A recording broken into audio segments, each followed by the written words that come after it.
Hello, everyone. Welcome to E3 Day 2, depending on how you're counting. I'm joined... Conference Day... Conference Day... Three. Well, EA... You can't say conference about EA. Yeah, does EA... Day 0 was EA. Announcements Day 3. Conference Day 2. Yeah. E3 negative Day 1. Right. There we go. Cleared that up. I'm joined here by Brandon Jones. Hi. And Brad Ellis. E3. We will have another correspondent. They're en route right now. A sneaky special ally guest.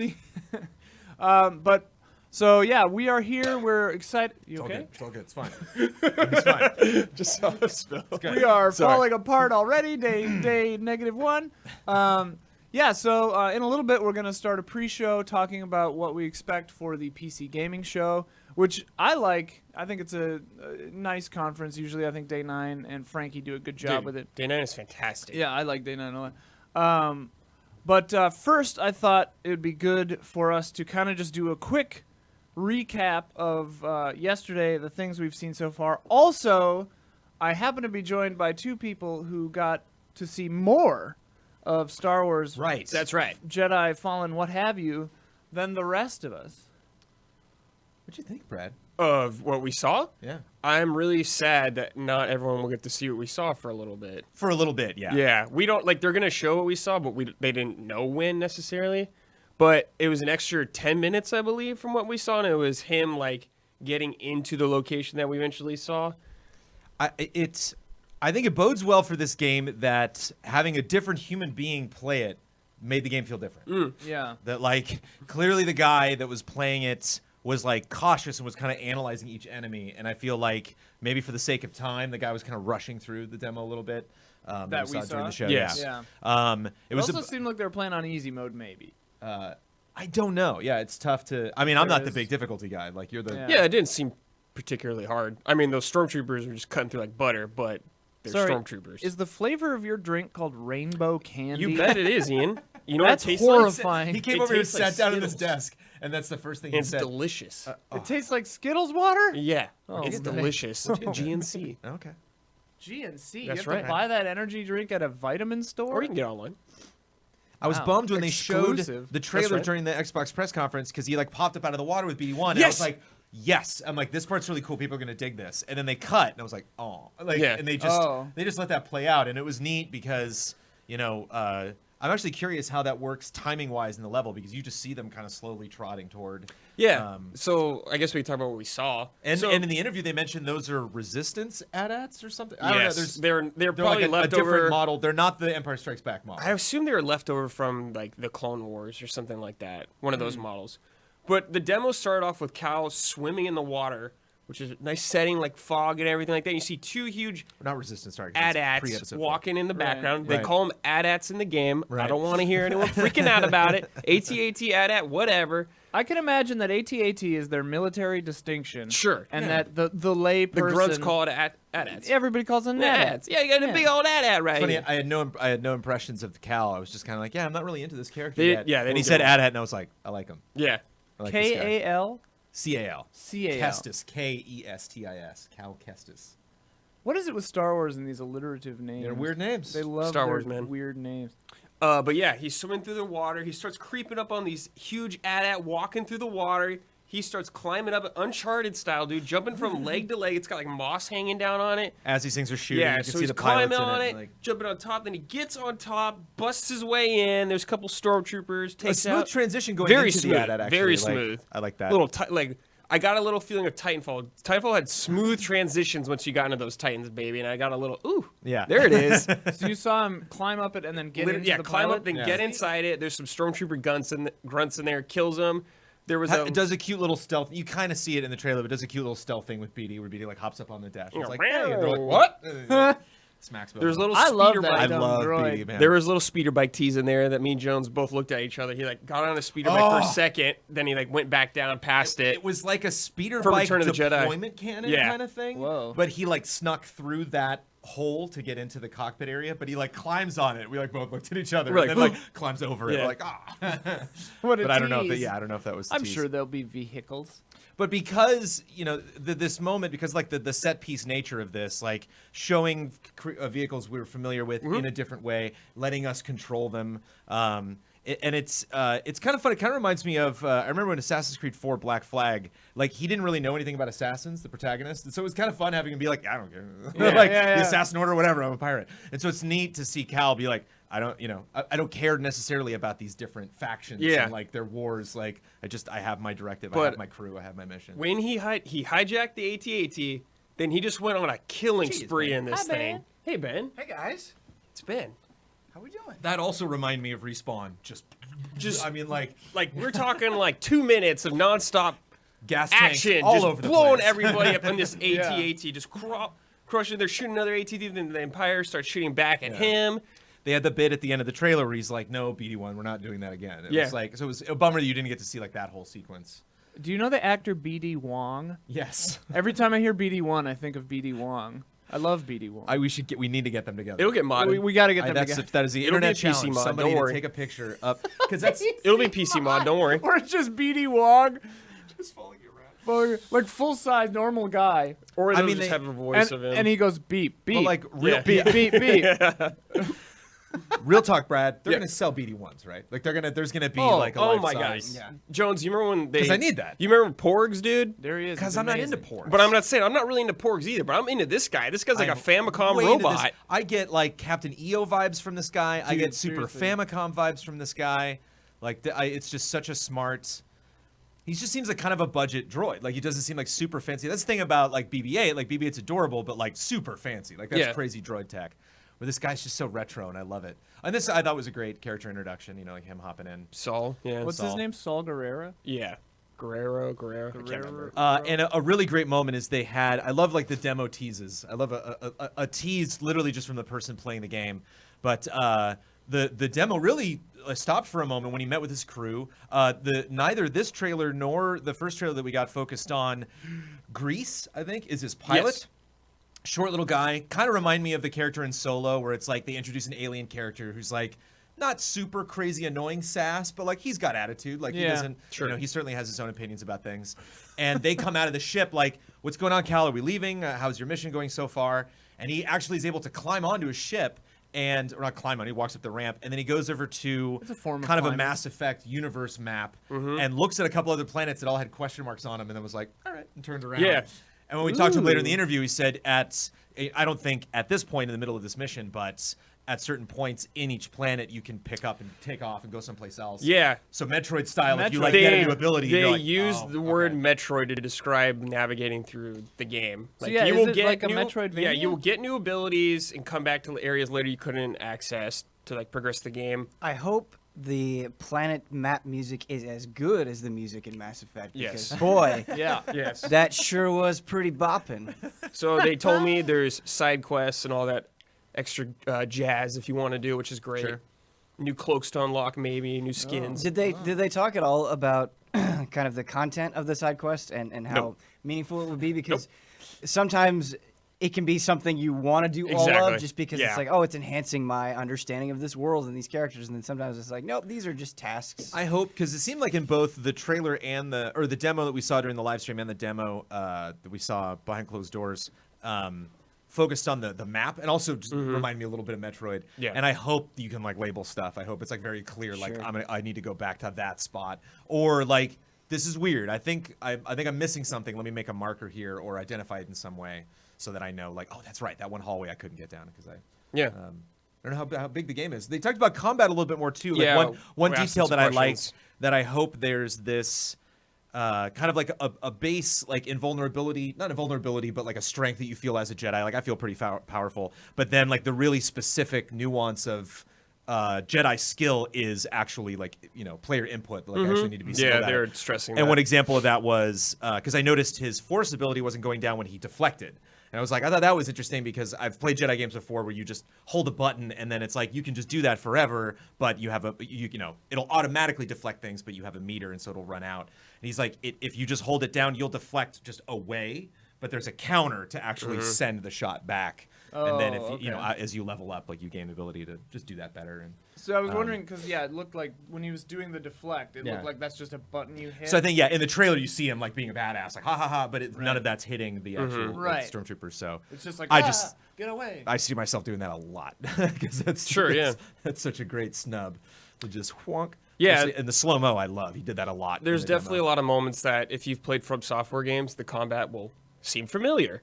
There What is are those? What is that? a certain encounter where an enemy turned all red during an attack, and you cannot dodge or you cannot block it, so you have to dodge and stuff like that. There's gonna be little things like that. There's parry windows, which I was very happy to hear about. They also talked about on the hard. There will be difficulties in the game. They said maybe on the hardest difficulty they'll have things like a smaller parry window or stuff like that, just to change the game, not necessarily just number wise. Hi, I'm Perry Window. Yes. Unprovoked, the dev we were speaking to said Dark Souls. Yes. Because I was careful I about mentioned, that. I'm out. Because I mentioned, but not for something you would think though, and something that I never really realized. Like, oh yeah, that is kind of Soulsy. But I commented, I'm like, I noticed there were 3 or 4 scenarios where I would walk out onto a platform and be like, what's going on over here? You know, like, oh, those soldiers are fighting that weird little, mechanized thing over there, or oh, these little spider creatures are taking out these stormtroopers, and they're like, yeah, these like kind of like Souls. We wanted to have scenarios where you're like, I don't need to get involved in that. I'm just gonna move on. Or like, yeah, I need some XP. You're like, yeah, all those spiders killed everybody, and now their health is down, and it's just the 2 of them. And like, sure, I'll swoop in and take them out. Some of my favorite encounters like that are, hey, you can go this way if you want. Like you probably shouldn't come back here till later, but if you can get through this super difficult challenge, like another path would be opened up to you, and it'd be neat to see that sort of thing. I would love a little hidden boss or two. That'd be sweet. Yeah. Oh my God. Or mini yeah. boss. Dude, Just somebody, super just some cool. exclusive little bad guy. Like, Yeah. I was listening to an interview and he was talking about how your force bar, you can replenish it by just getting in there and attacking. And I love that, and I hope cool. it really feels like, okay, I can't just rely on these. Like I have to be in there and get aggressive, and managing that meter I think could make for really engaging kind of like attack, pull back combat. I agree, because what we saw of the demo, I was afraid Force would be like way too OP. I was like, man, I hope I can't just force through my way through this whole Exactly. game. But Exactly. that's very reassuring though. and I liked, I like the force grabs look like earned. Like it's not just something automatic. We when were you talking can about grab he's somebody. not he's not like Vader in his prime, just getting guys super easily. You could see them kind of fight, and like there was one time where like even like midair, he was fighting a regular trooper and one of those like electro staff guys, and Blade. really? Vibroblade. Vibroblade. There, it's like I can't remember who that developed it, but it's like Oh. anti-lightsaber technology. I think that's a It different vibrates weapon. with- It's like Hello, a my black name is blade. Perry Whatever, Window, it and I doesn't use the Vibroblade. I mean, I think those are Vibroblades. All right then, I'm choosing not to use that term because it's not confirmed. Electro staff is also good. I like purple staff, and that guy was definitely in the lead, and the trooper was kind of hanging back, just doing like range damage, and he was trying to juggle them at the same time, and so he kind of moved back to a platform, did a backflip back in midair, tried to grab the stormtrooper guy and couldn't. It was just like I think he got attacked or something. So it was just neat that he's not like because I imagine that would feel really good. What I told him is I'm like, I hope there are enemies you kind of have to like exhaust and then finally like get out of here. Like Yeah, that feels so yeah. good to just chuck a guy through a window. Also, I hope that on New Game Plus, which I hope exists, then your force is so upgraded that like early sure. game you Yeah, can yeah, just yeah. go like. Sure, Yeah. yeah. That'd be fun. just chuck your lightsaber at Be everybody. interesting to, I mean, and you can't probably do this with the environmental puzzles, but just to have a mode where you can't use the force, like barely at all, and you just have to rely Smuggler on- run. Yeah. But I think what they showed was weird. I think it's weird not seeing this extra demo. So if you were like hearing what we're saying and you're like, that's not what I saw, I get it. Yeah. Like it was a Yeah, and they showed upgrades for the droid too, which I thought was cool, just to like help Oh, you fun. navigate through the environment. I do hope, to a reasonable degree, that with all the different planets that you go to, that the enemies are drastically different in each one. I It's think like, okay, I can they only- actually brought up something like that. Okay, I'm pretty great. sure they said something about having a lot of different types. Yeah, because That'll- it was kind of funny because after that original demo, I was like, okay, looks good. It's like Dark Souls Uncharted, fine, but then the trailer that we saw at whatever the other thing was, Microsoft. yeah, it got me more hyped. Yeah. So it's funny. Yeah, definitely hyped for it. Really need to play it though. I feel like that's a game like Yeah. really got to play to get How's the feeling it feel? for. Yeah. one of the force powers the dev said he really likes to use is slow mo on people he's thrown off ledges. Chuck Yeah. them and then just see Very them, like, sadistic, staring at yeah. them, like, it's really Enjoy your death. realizing. Good Like times. slow-mo from Yeah, it's like Dread. Dread. That's exactly. Mama. Yeah.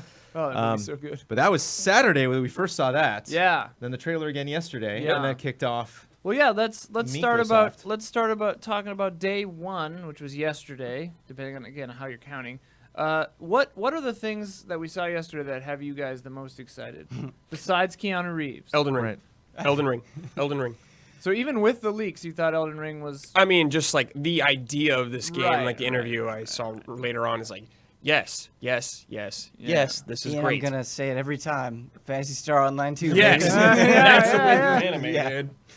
And also, I don't feel like we really talked about it that much, just because I think we're used to a new one coming at a pretty regular pace. But Tales of Arise looked awesome. yeah. It really It did. looked really good, man. Yeah, like it they're looked really, really they're good. really trying. It looked like they're trying different stuff this time around. So, Yeah. like obviously with the art style. And we do have like kind of a general summary of the premise, and I think that could be interesting as well. What's the premise? So basically, there are these two worlds, and one has like all the privilege, and the other doesn't. And Classic. there's deceit going on. There's the people who don't have that privilege being taken advantage from, and these two characters come from those two separate worlds, and they have to kind of come together and get through a situation. So I think that could be interesting. Sounds good. Yeah. The title is so weird. I remember. I think you just get so Ferris. beaten down with like crazy JRPG styles. Just like Yeah. whatever. Yeah, Like, I'm kind of numb to it. At There's this no point. colon. There's no like. Nah, Duske that's just in the there? way it is. Infinite undiscovery. What? Yeah, Jones, if I could tell an anecdote that hopefully doesn't embarrass you. I remember back when we were doing the VO of Dragon's Dogma. Do you remember this? No. The player character is referred to as the Arisen, right? I say Horizon. No, you said Arisen Yeah, totally. because it was capitalized. It was always capitalized. And then I was like, Jones, that's just Arisen. And you were like, oh. They had one 'cause you thought it was yesterday. like some crazy fantasy Yeah, word. no, of course. They had one the other day. Fragile. French. They had one the other day that was, it's Imperator, right? I-M-P-E, she said Imperator. Oh, I was like, Imperator. Yeah. I wonder if that was- Imperator? Yeah. But I mean, pronunciation's I would fine. love to kind of be on Jones's side. Right. When I read Tales of Arise, I say it Tales of Arise in my head to just make it seem less bonkers. Hey, as long as you buy it, they're happy. Yeah. Yeah, But they it don't care. reminds me, dare I say, Ben, it reminds me of the very first time, not as a project or like, my expectations for it, but like reminds me of just that little, ting of interest that I got when I first saw Monster Hunter World, where it's like, here's a Ooh. franchise that looks interesting to me. And man, if I had all the time Right. in the world, but I don't. But like, ooh. But like, just that visual I upgrade. can think. tell. Like, Yeah. wow, this Yeah. is definitely something. Sure. Did you say something Dragon different. Quest XI was that for you too? I feel Dragon Quest XI was more traditional, like in a just great way. Like I got kind of comfort vibes that I Sure. wouldn't necessarily get from something like Tales or Monster Hunter. But yeah, it's just like even if I don't play that, like good for them. Like to really like take those strides and really show off. Yeah. I just think that game had a really good showing. I like the Jones just kind of on the side being like, "Good job, anime." Like I'm not gonna get involved, but I see you. anime Jones. Yeah. I'm not sure what that means. I like those high anime honor. books. But you were talking about other highlights, and the ones that I Yeah. just keep coming back to are the smaller things. So Yeah. Spiritfarer, Spiritfarer. Oh, it's Way of the sad. Woods, Yep. 12 minutes, So RPG exciting. time. Yeah. All I think kind of really stuck with me. Even like the Forza Lego. It was Yes! just So so jolly. jolly. It was Yes. funny. Like, I love Blood coming back because, when we're streaming like back to back to back to back, Blood comes in. So I'm like hanging with Blood and talking with Blood, but we're not really like checking in with each other. And so after our stream, he was setting something up in one room and I came in. I was like, dude, Lego, Forza. And he just looks up dead serious. He's like, that looks great. I know. It does. I loved I got Game Pass. I'm going to check that out, man. Like, I loved the That looks lighting. The great. lighting they did on the McLaren was very smart because we were all just like, "Oh, okay, they have a car on stage again," because they lit it from behind. Right. So it's just the silhouette.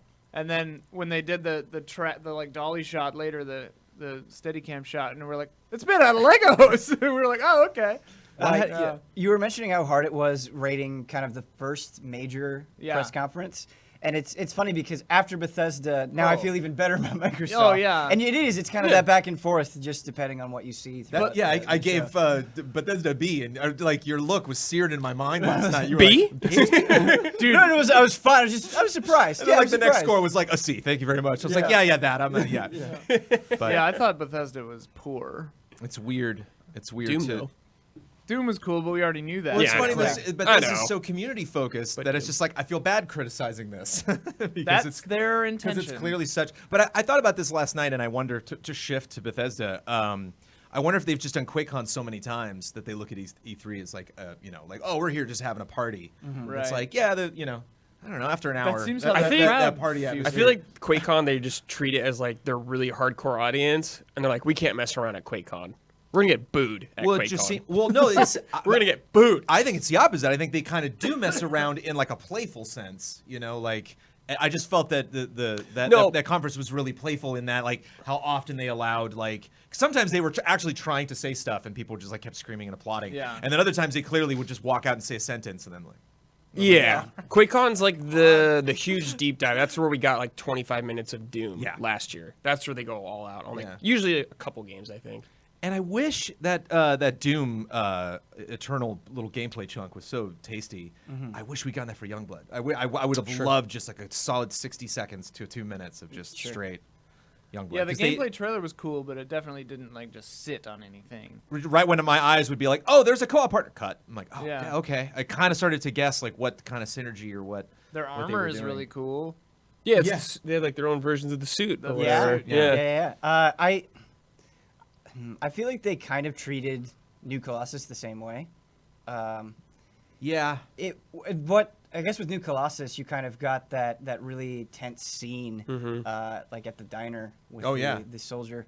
Right. But yeah, I mentioned yesterday that I wonder if just the story focus changes it for them. But also that game is almost out, and so I wonder if Sure. there's like, hey, we don't want to give you too much because you're going to play it very soon. So, It's interesting that Youngblood's in the 80s, and like especially the first Wolfenstein, like just the style of it was so. Or was that New Colossus? Where did they do like all the commercials? And they did because it was That was New Colossus. they did that for New That's the Colossus. second Yeah. one, yeah. So that was after the time gap, because I remember they released like new music too. That was like these albums if the if the Reich had won the war, and I'm surprised maybe that's where all the attitude is coming from, is like their 80s take on Wolfenstein. But it was weird seeing something like Death Loop that to me was way more stylized, almost kind of like No One Lives Forever. What was the? Yep. Is I that was the thinking that too, yeah. spy game? Yep. Yeah. Nice.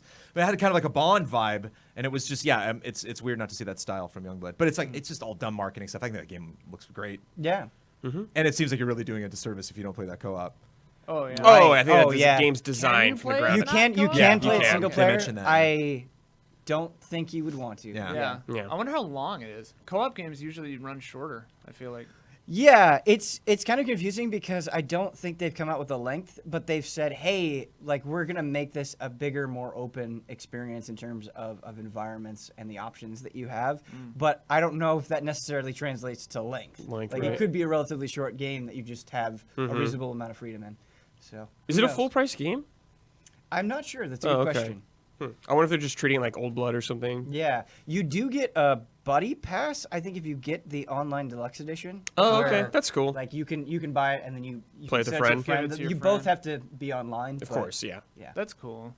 Yeah, I mean, I guess if we do see a price before release, that'll be a good indicator of length, right? Like if it's 19, I can't remember how much Old Blood was. Was it 20? I think it was 30. I yeah, wanna but say. if Something like it's that. 19, 30, or 40 or 60, it'd be a huge indicator of how big that game is. Spiritfarer was very cool back at Microsoft. It Yes. just looks so good. Well, like that was the thing. Was Amanda had a big event last night. We were just talking to each other about our busy days yesterday, and she's like, "Oh, it's like how was E3?" And I'm like trying to think like what would she be interested in, or like what really like moved me today. And I'm like, I was all these little tiny things. It was all like even like I know like Deathloop and Ghostwire aren't like tiny games, but like we don't know a lot. Ghostwire- Right. They really were just Ghostwire looked awesome. they really were just tiny moments. But like man, that's really the stuff that stuck with me. And Ghostwire's next gen, right? Like that crowd, the animation, I- the people. I Oh was like, yeah, that was insane. It looked That like was- video, and at that's first, set it almost. engine, right? I thought that had text at the yeah. beginning that I said don't this remember, is but I wouldn't be surprised if this it's both, is game footage. like Evil Yeah. Within was. oh sure. Yeah, I just feel like we're getting a lot of announcements into next year that Yeah. are going to be on current gen. So I Mhm. wouldn't be surprised, like what Brad is saying, where it will be both. But or for Ghostwire, we didn't see a date. We didn't No. see a year. No, so- no. no. I think like fall 2020 is a Yeah, reasonable. that guess. sounds That that seems sounds like good. a good guess. October. I think that's a good. Yeah. I mean, unless at that point they do just push it to next gen because that comes out holiday Sure. 2020. Which do we think? Just real quick, there's no Sony at E3, but do we think PS5 would be the same general Time release frame? window, or do you think I they're gonna think like go nuts and so. do this year or some weird crazy? I don't know. No, last, they're not I doing don't this think year, there's but- any way they're doing No. this year. Yeah. Yeah, last generation they released like a month from each other, I think, or this Yeah, generation. yeah. So I could- probably yeah. around the same time. I could see Sony maybe sneaking it out before E3, but next year. But I don't know. That'd be interesting. Man, sneaking out before 3. I was Yeah, thinking yeah. maybe And then come back to like a E3 month with or a- two. That's what I ahead was of thinking too. Microsoft. Yeah. That'd be crazy. but- yeah. A whole season ahead. Wow. Yeah, that'd be intense.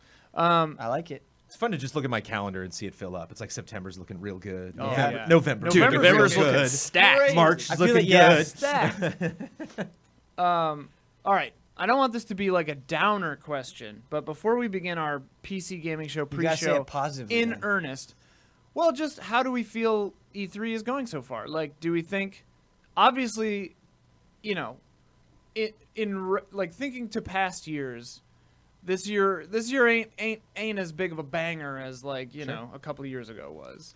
With the orchestra. I had this sensation because I was reflecting on E3 and I was thinking, boy, the way the cycle of games from announcement to release has just changed so much. Sure. Where a lot of the things that we're seeing are things that we've been hearing about for years, and it's just these games and these projects that are so big that that's kind of how it goes now. You're getting less of here's this new thing, it's coming out this year. It's a lot of here's this new thing, we'll tell you more about it someday. Right. Or, hey, do you remember when that was our attitude last year? Right. Well, now we'll give you a date and it's next year. And Well- so it's just, yeah, the timeline for these games is just keeps getting bigger and bigger. To interject quickly, I mean, that was the reason stated by Sean Layden that Sony wasn't coming, is because he's like, it's just the same 4 games that we showed you last year.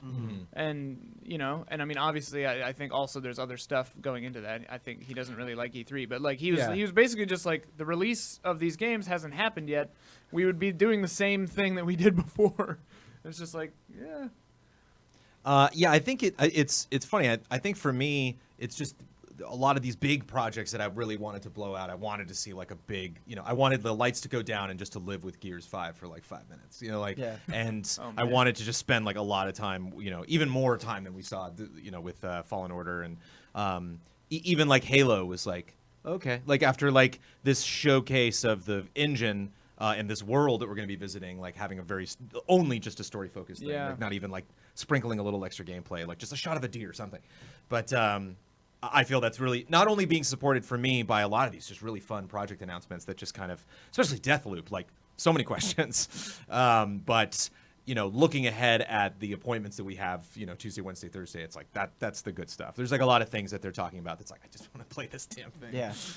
Or really like get a chance to interview somebody. We actually have more to tease our Tuesday, Wednesday, Thursday. We're actually doing more interviews than I remember us doing the last Yeah. couple of years. Yeah. And I think that's something that's kind of changed with ECA, that it was nice initially when I would go to preview event to like interview. I'm like, that's fine. Like the Days Gone event, it's like, Thank you, no. I'd rather just play Days Gone like the entire time. I don't necessarily need to like ask like specific questions. I'll get a lot of answers from like finally getting, you know, being able to play this. But it's gonna be nice to really with Star Wars. It was just like, oh, Yeah. thanks. Okay, Yeah. I have a very specific short set.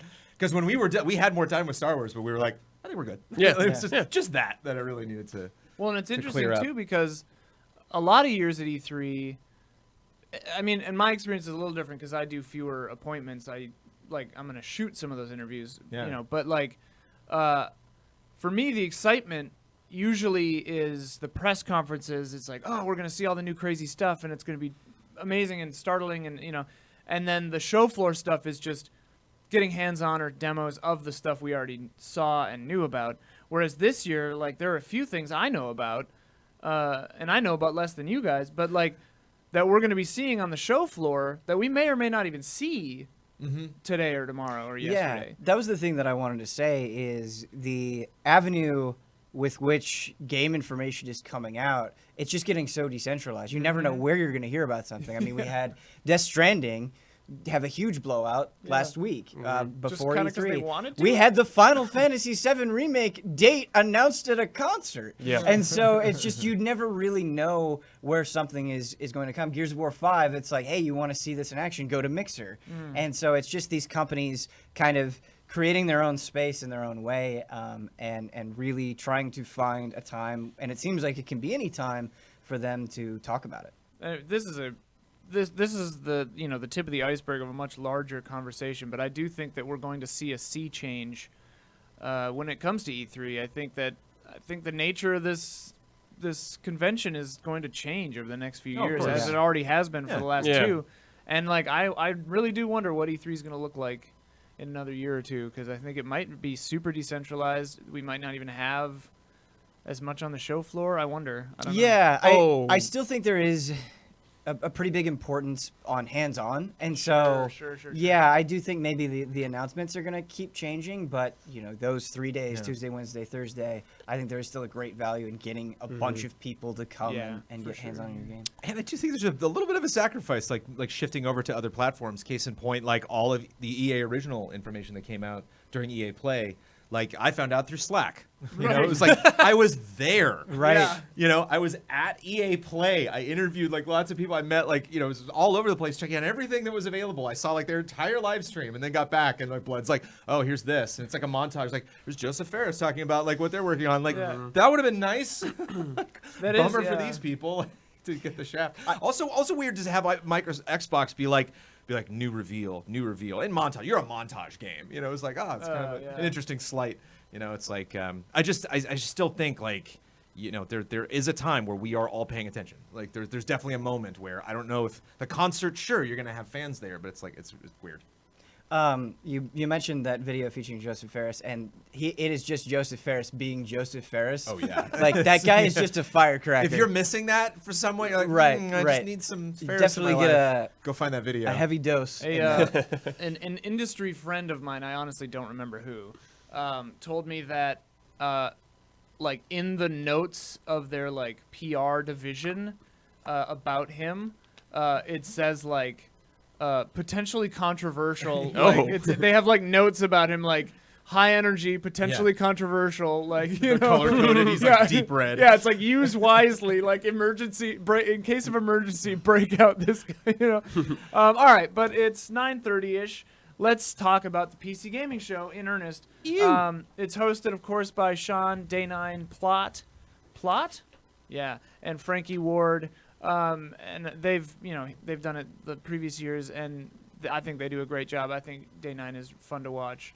I've seen a lot of his Magic Arena stuff. Recently, he was playing with a friend of his, and there was a crazy combo that resulted in not Day9, but the other guy having 518 health. It was pretty amazing. Yeah, I was going to say, when I think of Day9, my favorite moments of his are when he's playing a game and either he makes a catastrophic mistake or just like a catastrophically bad thing happens to him, and he just starts laughing. He just laughs through the whole thing. Like, it's pretty great.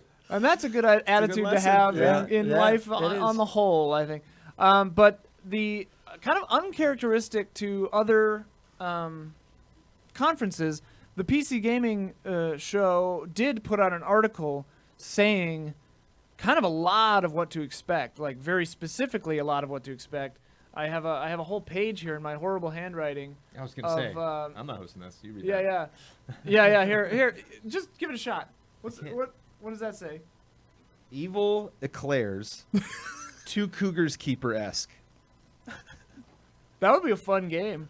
What did you just say? Were you What speaking in happened? What's code? happening? Evil eclairs 2 Cougar Keepers Plus.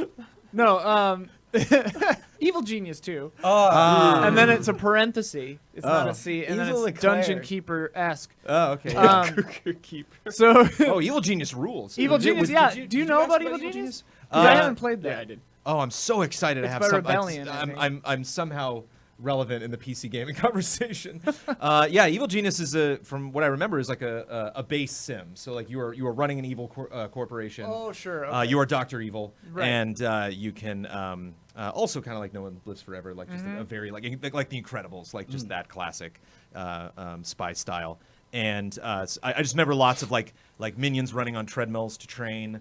And like setting up traps because spies try to like infiltrate your base, and like you might hire someone and they might be a spy, and so you gotta like you can never trust anybody. I like that kind of reversed, like Carrion, where it's or whatever. Carrion? Yeah, Yes. another The reverse another standout horror from yesterday. experience? And I'm like, Totally. oh, Oh yeah. want to play I that. love that, playing as the bad guy boss dungeon. Jones, that description immediately triggered Team Fortress 2 music in my head. Like, Uh-huh. "Darn, Yep, that vibe. Yep. So good. So yeah, we'll expect to see a pretty big blowout maybe on Evil Genius 2. Probably a fun trailer. Which will be really cool. And then they also teased that Rebellion is going to announce a new game. That's the studio that at the very least published Evil Genius. But Rebellion, also known for Sniper Elite, Alien vs Predator, That's what the I think of when I classic think one of- and the newer one, Evil Genius and Empire Earth. If they release or if they announce a new like classic AVP? 2000 style AVP, I'm gonna like lose Don't- my mind. Like, don't even bring that up. I will be Like, so don't even- excited. I'm not spending any time right now getting excited about that. Come on, though. No. There's been a new Predator movie. Yeah. There are new Alien movies. Well, there's a They new just Predator released- game Yeah. coming as There well. is? Yeah. Yes. Oh. If they Yes, State of had, Play. well, especially though in the era of Friday the 13th and this new Predator game that's coming out, if there was a 1v1v1 multiplayer mode of an alien and a predator and a marine, like, and you just 3 people? That'd and you be only dope. and you only had one life, and you just queue it, it's like 5-10 minute matches, and you just, whoop, whoop, whoop, you just queue back in. That'd be so cool. Being on a ceiling as an alien and seeing those two fight, and then seeing the predator kill him, the predator just like, where are you? And Yeah. you're like above him, like. and he's like changing Come his on view. over. Oh man. You were talking about you were talking about classic AVP. I remember playing that and like actually being terrified. Yeah. Like it was the, Oh, yeah. the atmosphere was just through the roof. I remember Dude, playing Jaguar, as a, baby. playing as a xenomorph and like scaring myself on the PC. Yeah. The like, facehugger jumping on you in the Jaguar version still to this Yeah. day. There was a Jaguar version? Oh, Yeah, that was the launch seller, with the dude. Jaguar. Oh, weird. I went over to my Same buddy's one house. where you can play as I went over to anything? my friend's house that night. We stayed up until 5 in the morning playing Alien vs Predator on the Jaguar. And he was like, "I'm gonna go to the fridge. You want to get something?" And I'm like, "Yeah." And I open up the door like to the next room, and I'm like, "What's in there?" I'm like, "Yeah, give me a Coke or something." And just egg right in front of me, like. And the fixer like walks out, and he's like, "Dude." And I'm like, "What?" And we both like turn to the screen right as it like right on the monitor. And, Oh, like, man. I'd never seen that, and I never actually, I think, seen like anything really mess with your face in a first-person shooter before. And Yeah. we screamed like 5-year-olds. While you were telling that story, I thought that you opened a door to the kitchen and there was an egg in the kitchen and it opened, and I was like, "What is Whichever one you want to Did you like believe. fall asleep halfway through? Yeah. That seems like such a 90s back of the box bullet point, like messes with your face. Yeah. In that font. I could see the ad the already. 90s It's font. a trend. It's catching on. But yeah, that would be dope. Mm-hmm. Oh man. I wonder if that- it'd be VR too. Audible released the William Gibson unproduced screenplay as an audio play, and a woman I went to college with is a voice in it. Nice. Exciting. I haven't listened to it yet. Alien Isolation VR. Make it happen. Oh god, it would be too intense. Oh boy. It'd be too intense. We couldn't play it. Only Hubert I could couldn't play. play Resident Evil 7 VR. Yeah, so I'd probably check it Oh, out. it's so spooky. Then they said next on the list from their site was Last Oasis, which is I looked it up. It's a nomadic MMO, and it has really, really cool vehicles. It's like a weird. It's sort of like Mortal Engines meets like Blood played this. The steampunk. big wooden Yeah, contraption. they have Oh, like yeah, yeah, wooden like instead of wheels they have like legs, and like in a video trailer I saw, they were like a bunch of little guys on these wood legs things trying to take down what looked like a sky pirate ship, but was like climbing on the ground also. And I was like, man, this looks kind of cool. Yeah. So yeah, it'll be fun to see more of that. I hadn't even really I think heard that's of it. why the PC gaming show and PC gaming in general is so exciting, is because I feel like that's where you get the most of this, where it's like, we just have this crazy concept that Right. you couldn't have thought of before, that isn't really building on anything. We're just going in this brand new direction. Yeah. Let's see how it plays out. And later today we got the Kind of Funny showcase, and I think we'll see a lot yeah, of that stuff for too, sure. which is really fun, inventive. Yeah, expect to stuff. see like 6 Annapurna games at the at the Kind of Funny showcase. They're going to be at this too, but we'll talk about that in a second. Then next up was Man, I couldn't read my own handwriting there for a hot second. I was like, Mavitor? No, Maneater, which they describe as a shark PG with the R Oh, capitalized. Blood's hyped about It's this. easier to read than to pronounce. Oh, nice. But it's a shark RPG. You play as a shark. That's awesome. Sold. And I assume from the RPG that you have like stats. My first Teeth stats. instinct was Yeah, that you were saying it was a sharpness. shark game, but a PG shark game Yeah, for yeah. the kids. Yeah. Oh. You just bop people with your shark nose Yeah. and then swim away real fast. You're a Just prankster. pretend that's you- Yeah, right. you're just a pranky little shark. Yeah. But yeah, another reversal instead of like Subnautica or whatever, where you're being terrorized by underwater structures. Yeah. Man. I'll still be terrified, man. Astrobot did a lot of cutesy water things, and I was Yes. mortified the entire time. Well, you know my Cutest whales coming at you. Oh, It's yeah. like, you know my acute fear of submerged machines and man-made structures. I can't handle it. Blah. And you've got Teslaphobia, Blah. fear of the ocean, right? Yep. Don't watch. Well, I don't know. Godzilla Well, King fear of of the Monsters ocean. was like kind of It's fear fun. of, if I'm in a boat, I'm fine. Oh sure. But just fear of dark water. Just fear of that. as Oh well. yeah. The beginning of Bioshock, I was like, get on land, get on land. You and Jennifer Connelly. Oh yeah, Yeah. man. The beginning of Bioshock would be Oh, rough yeah. with that. Yeah, especially when For you see sure. underwater, and like for me, it was underwater seeing the plane go down. I'm like, Yeah. Yeah. I get like an immediate like revulsion. I give myself a little dose of that in Assassin's Creed Odyssey. Whenever you take down a ship, if Mm. you're in the water, you can see the ship just slowly vanish. There was times. I was playing Sea of Thieves one time, and I died. Someone killed me, and I went to the afterlife ship, whatever. And when I came back, and there was a shark, and when I came back, they had sunk my ship, but it Oh. wasn't sunk enough that it didn't spawn me on my ship. So it spawned me on my ship, and then my face went underwater, and I watched my own ship go down. And then I was like, I gotta get out of here. So I swam to the only thing that I could see, which was a shipwreck that was mostly underwater. And I was swimming to it, and then a shark started following me. It was my nightmare. Yep. If there was like an oil derrick, I would have like passed out. Anyway, then there's a part that I'm personally not excited for: a live Q&A with audience questions about Borderlands 3. Oh, stop it. Oh. I was going to say if think it's it could just be live fun. Q&A, I think it that could be great. really cool. I just think it'll be long, is why I'm not excited for it. Will Randy Pitchford be there? Take a break, I don't you know. know? We- The you thing- know? If he's Go there, blow then your it could be nose, real research interesting. break. The thing about audience questions is it can be the Wild West. That's Yeah. true. That's And true. it can We'll be go have a bad in a breakfast bad burrito? way. It can be bad in a good way. It can be good in a good way. Well, they're It can be using good in a bad technology, way. so I think they're gonna cherry pick the good ones. Yeah. If Randy starts shuffling cards, take a break.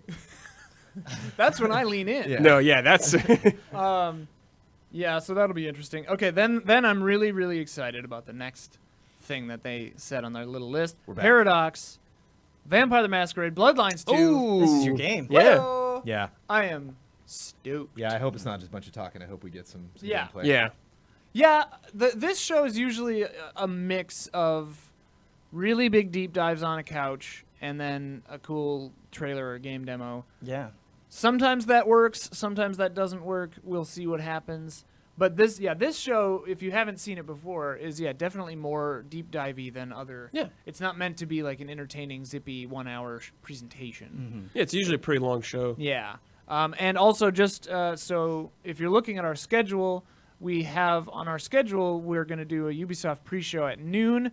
We will not switch away from an active press conference to do a pre-show. So if this is still going, we're going to let it ride and up until Ubisoft begins. Then we would switch over. So we don't know how long this is going to go. We're not sure. In Sure. previous years, it's been 2 hours, 3 hours. Gotcha.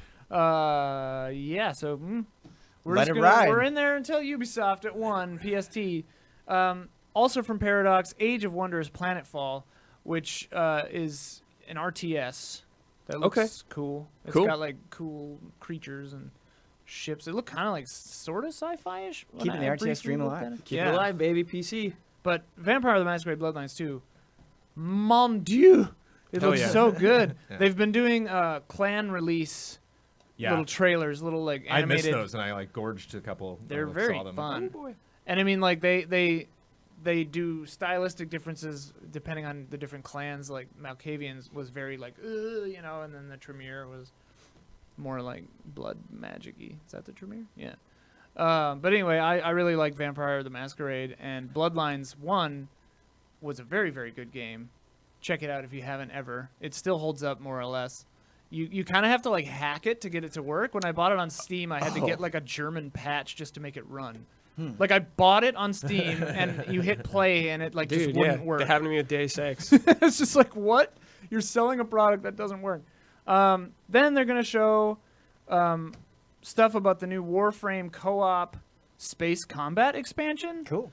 Have you played Warframe? I have played Warframe. Yeah, I've been meaning to jump in, but I just haven't yet. Yeah, Warframe is one of those where I dipped into it. I was like, this is awesome, and then just got distracted by other things. But Yeah. it seems like it keeps trucking. It keeps having huge, meaningful updates, which is great. We've got a couple of mega fans in the community We about do, yeah, Warframe, and one of them sends me like a yearly, very friendly Yeah. ping that's just like, hey, reminder, if you ever Warframe. jump into Warframe, right? I'm here for you. Yeah. It's just like, thank you. I will definitely take you up on that. Then this is actually, I'm pretty excited for this show, actually. Frontier, makers of Planet Coaster and Elite Dangerous, if I am not mistaken, both of which I enjoy, is coming out with Planet Zoo. Woo! Nice. Zoo Tycoon game. Nice. Is Dawn pumped on this? I haven't talked to Don about it, but if Don, I don't see him over there. If he's out here, maybe. But yeah, I can imagine it would be a polished, fun zoo game. Cool. Yeah. And then you just let the lions out. That sounds like a good time. Yeah. Yeah. That sounds like a good Sounds group like- stream. Sounds like a good group stream. Yeah. Or at least a fun 9-hour Ian and Don stream. Yeah. Then the only tech thing, just checking what time it is. Okay, we got 14 minutes. The only tech thing that they showed on the site, actually, which is surprising because usually, this thing is pretty bloated with VR backpacks and VR AMD, backpack, the legend. stuff. I played at the Void, those VR, Yeah. things. You have a VR backpack, Yeah. and it works. Yeah. It's great. What is VR the VR backpacks. backpack doing now? Yeah. It's 8 p.m. Do you know where your VR backpack is? Anyway, Samsung is showing a new monitor, which will probably be cool. I don't know. Sure. I saw like a 3-wide I need a new LG monitor, so sell me. on Andrew Wang's Sure, it'll be nice and pricey Yeah. on here. thing. Out of my yeah. range. Yeah, probably. Right? If it's Yeah. at the PC gaming show. Right. What's Samsung 2 monitor. steps below this? Yeah. What's your like B- version? Yeah. Then Chucklefish is a publisher, and they're teasing a game from, quote, a fantastic team of indie developers. Okay. Any thoughts on what that could be? Ken Levine's game. He's coming out. It's time. They would qualify. It's coming out. Yo, I hadn't even thought about that, but that could No happen one at has, this dude. show. It's been forever. That could happen it's at time. this show. That would It's be time. extremely exciting. That would be pretty big. Chucklefish publishing that would be kind of weird, but then this one's gonna be good. Fat Shark. Do you know who Fat Shark is? I do. I know Fat Shark, and I know what they make, but I can't remember The it right logo now. is a shark swims up to the camera. And Vermintide 2. Yeah, there we go. There we go. Publisher, I think. I don't know. No, dev. Whatever. I've seen you, Fat Shark. I have Yo, seen this Fat Shark. you remember that trailer that we saw? Yes. Ooh, That the was Vermintide one? amazing. Vermintide 2 has a new Yes. expansion coming. Yes. Introducing the Goat Boys, and I am excited. And just general tragedy. yeah. Yeah. The trailer, Holy if you shit, that haven't trailer's seen it, so dark. is an emotional, dark roller coaster. Is that E3 trailer? That's we watched it before E3. It was during the E3 hype train stream that we did on Tuesday. Tuesday Oh, These yeah. big last. press conferences, man. People just start dropping trailers on the side. I'm like, It was released previously, but yeah. send me these trailers. Put it in my Jones trailer bucket. Come on. It keeps missing the bucket. But yeah, Vermintide 2 is a phenomenal game. Melee mostly, kind of like Left 4 Dead sort of Yeah. like team. It's great. And I love it. But like even more intense. Oh yeah, it's So intense. bonkers. Just like slaying rats, but the feeling of it is so good. It's so good. Oh man. So And just the if seeing progression, like Vermintide the last 2 stands that you have to make at the end. Mhm. Yeah, it's great. Yeah, and the music. But yeah, if we see gameplay of this new expansion, that'll be very exciting for me. Yeah. Then we've got Funcom. Looks like Funcom. I need to slow down when I write. Yeah. They did Conan Exiles, Oh. so you know what Okay. to expect there. Yar. I don't know what to say to Conan Exiles. Genitals. I think Mike played it at a point. I think he gave it a shot. Mike Huber? Yeah. I mean, it's Mike.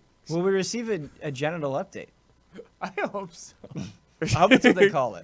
Genital. The genital update. The genital slider. I'm dude. sure. I don't want to give the game short shrift. Oh, absolutely. Just dump. I'm sure there's more to it than that. I just haven't played it, so I don't know. Pauses to sit Cut the after feed. The genital. Yeah. Cut it. Cut the feed. Thanks for watching, everybody. Then Modus Games is gonna do some stuff. They do Trine. Trine 4 Yeah. You know. looms. I played the first 2. They were fun. What happened to 3? Yeah, man. Where we at? I just missed the boat. fell dude. off. I played with Huber, man. We just missed him. We're Try probably it. too busy playing Kane Lynch That's 2. pretty jolly. I imagine. Yeah. Probably. These guys are always playing Kane and Lynch Probably too. We they can't are. stop Yeah. them. It's an epidemic. Trine is one of those series that obviously I've seen it for 100 Yeah. years. Yeah. And every time there's a new one, I'm like, oh, okay, still doing that. Yeah. Yeah. And I hear they must be good. Yeah, they're fun. And I they haven't look jumped into 'em. really pretty as well. Yeah. Yeah, like pretty Diablo. Kind of. Pretty Diablo. Right? Well, they're very- isometric, aren't they? No, they're No, platformers, side-scroller. side-scrolling. Yeah. Oh! Very, very puzzly. You got to Yeah. use the different. Again, I've abilities, never yeah. played Lots one, of physics so. and Like Oddworld. a little bit. A little faster than Oddworld. Pretty A little, Oddworld. a little faster. Pretty fast Oddworld. Yeah. Those are my only 2 points of comparison: Diablo Right. and Oddworld. Then move on. No genitals. Moving on. Yeah, no generals, no sip. Relogic, they put out Terraria, Oh, cool. so they've got a new thing coming. Man, Terraria always something. looked so awesome. Yeah. And it was a game that I was like, okay, if I do sit down with this, I need to like really Yeah. sit down and understand. I just never made time for it. Yeah, But I played it a little bit and enjoyed it, nice. and then must have just got swept up in other things. Yep. I Life happens. I think I was bad at it. And then Annapurna. You were bad at so it said you can't play me anymore. Yeah, You have the to game stop. That's fired enough, me. Ian. Yeah. Like my piano teacher when I was like 12. Oh. Scarred for life, man. I got fired from piano lessons. That's true. How do you- Annapurna. Wait, you pay for the lessons and they Yeah. How does that work? Yeah, because I didn't practice. I have a problem with authority. Right. I don't like people telling me what to do. So, which works out when you are like a co-owner of your own company. Yeah. Then it's fine. But like, Did they you were let my down boss easy? for a I while. just picture you like slamming your hands on the keys, and you're like, "That's the song I wrote." He's like, "I'm not. Yeah, he's like, what I about won't the be coming sofa?" next week. I just heads up. We're still gonna pay you. That's fine. I'm not showing up though. I just let you know. Play hot crust buns. Hot crust buns. The hot cross buns of the oppressor. No, but yeah, I was a bastard teenager. But Annapurna is gonna be there. Of Outer Wilds, Edith Finch, Gorogoa, Donut County. Win. Almost a Donut Country. Yeah. But County, I That's a believe. sequel. Yeah. Oh. Donuts across the states. Yeah. That'd be fun. Get on it, Ben. Anyway, Outer Wilds, I really enjoy. I played that, and I Yeah. believe it's out now. Yeah. I got fuzzy on the release date because I got it a little early. I've seen a lot of Blood people has been talking about playing it. Outer Wilds, and he had a great description of it. That is on Frame Trap, which is now out for early access, and coming out sometime today. For everyone tonight, else. I believe it. 11. Mm. Yeah, so if you want to, If you see all Check of it our out. coverage Check today, that out. it's That's still not And then enough. you need 3 more hours. 3 hours are waiting for you Yep. at the end of this day. He liked it though. yeah, he did. He did. Yeah. He did like it. And he said a lot of it. It sounds like a really just fascinating game. It's very, very. Outer Wilds is really interesting. It's kind of like a little bit of Myst, a lot of bit of space exploration. Yeah. Not quite as obtuse as like Kerbal Space Program or one of the really physicsy But ones. there's like but fun it definitely buildy stuff. has. There's like, oh, I got this new doohickey. I'm gonna put it on my ship, and oh, look, my ship can do that thing now. And it simulates the physics of the entire solar system always. So That's cool. Well, it's fun that the 4 games you just brought up are all like, oh, look at that. You know, like they're all just fun exploration. You turn a corner, or you like test something. Does that work the way I think it does? Yeah, it does. And yeah, so it's like, yeah, Gorogoa always excited for publishers like that to show new stuff. beautiful. And yeah, Edith Finch. So yeah, Annapurna, it's one of my favorite publishers. They put out a lot of really cool stuff. So always excited to see what they're gonna bring. Raw Fury.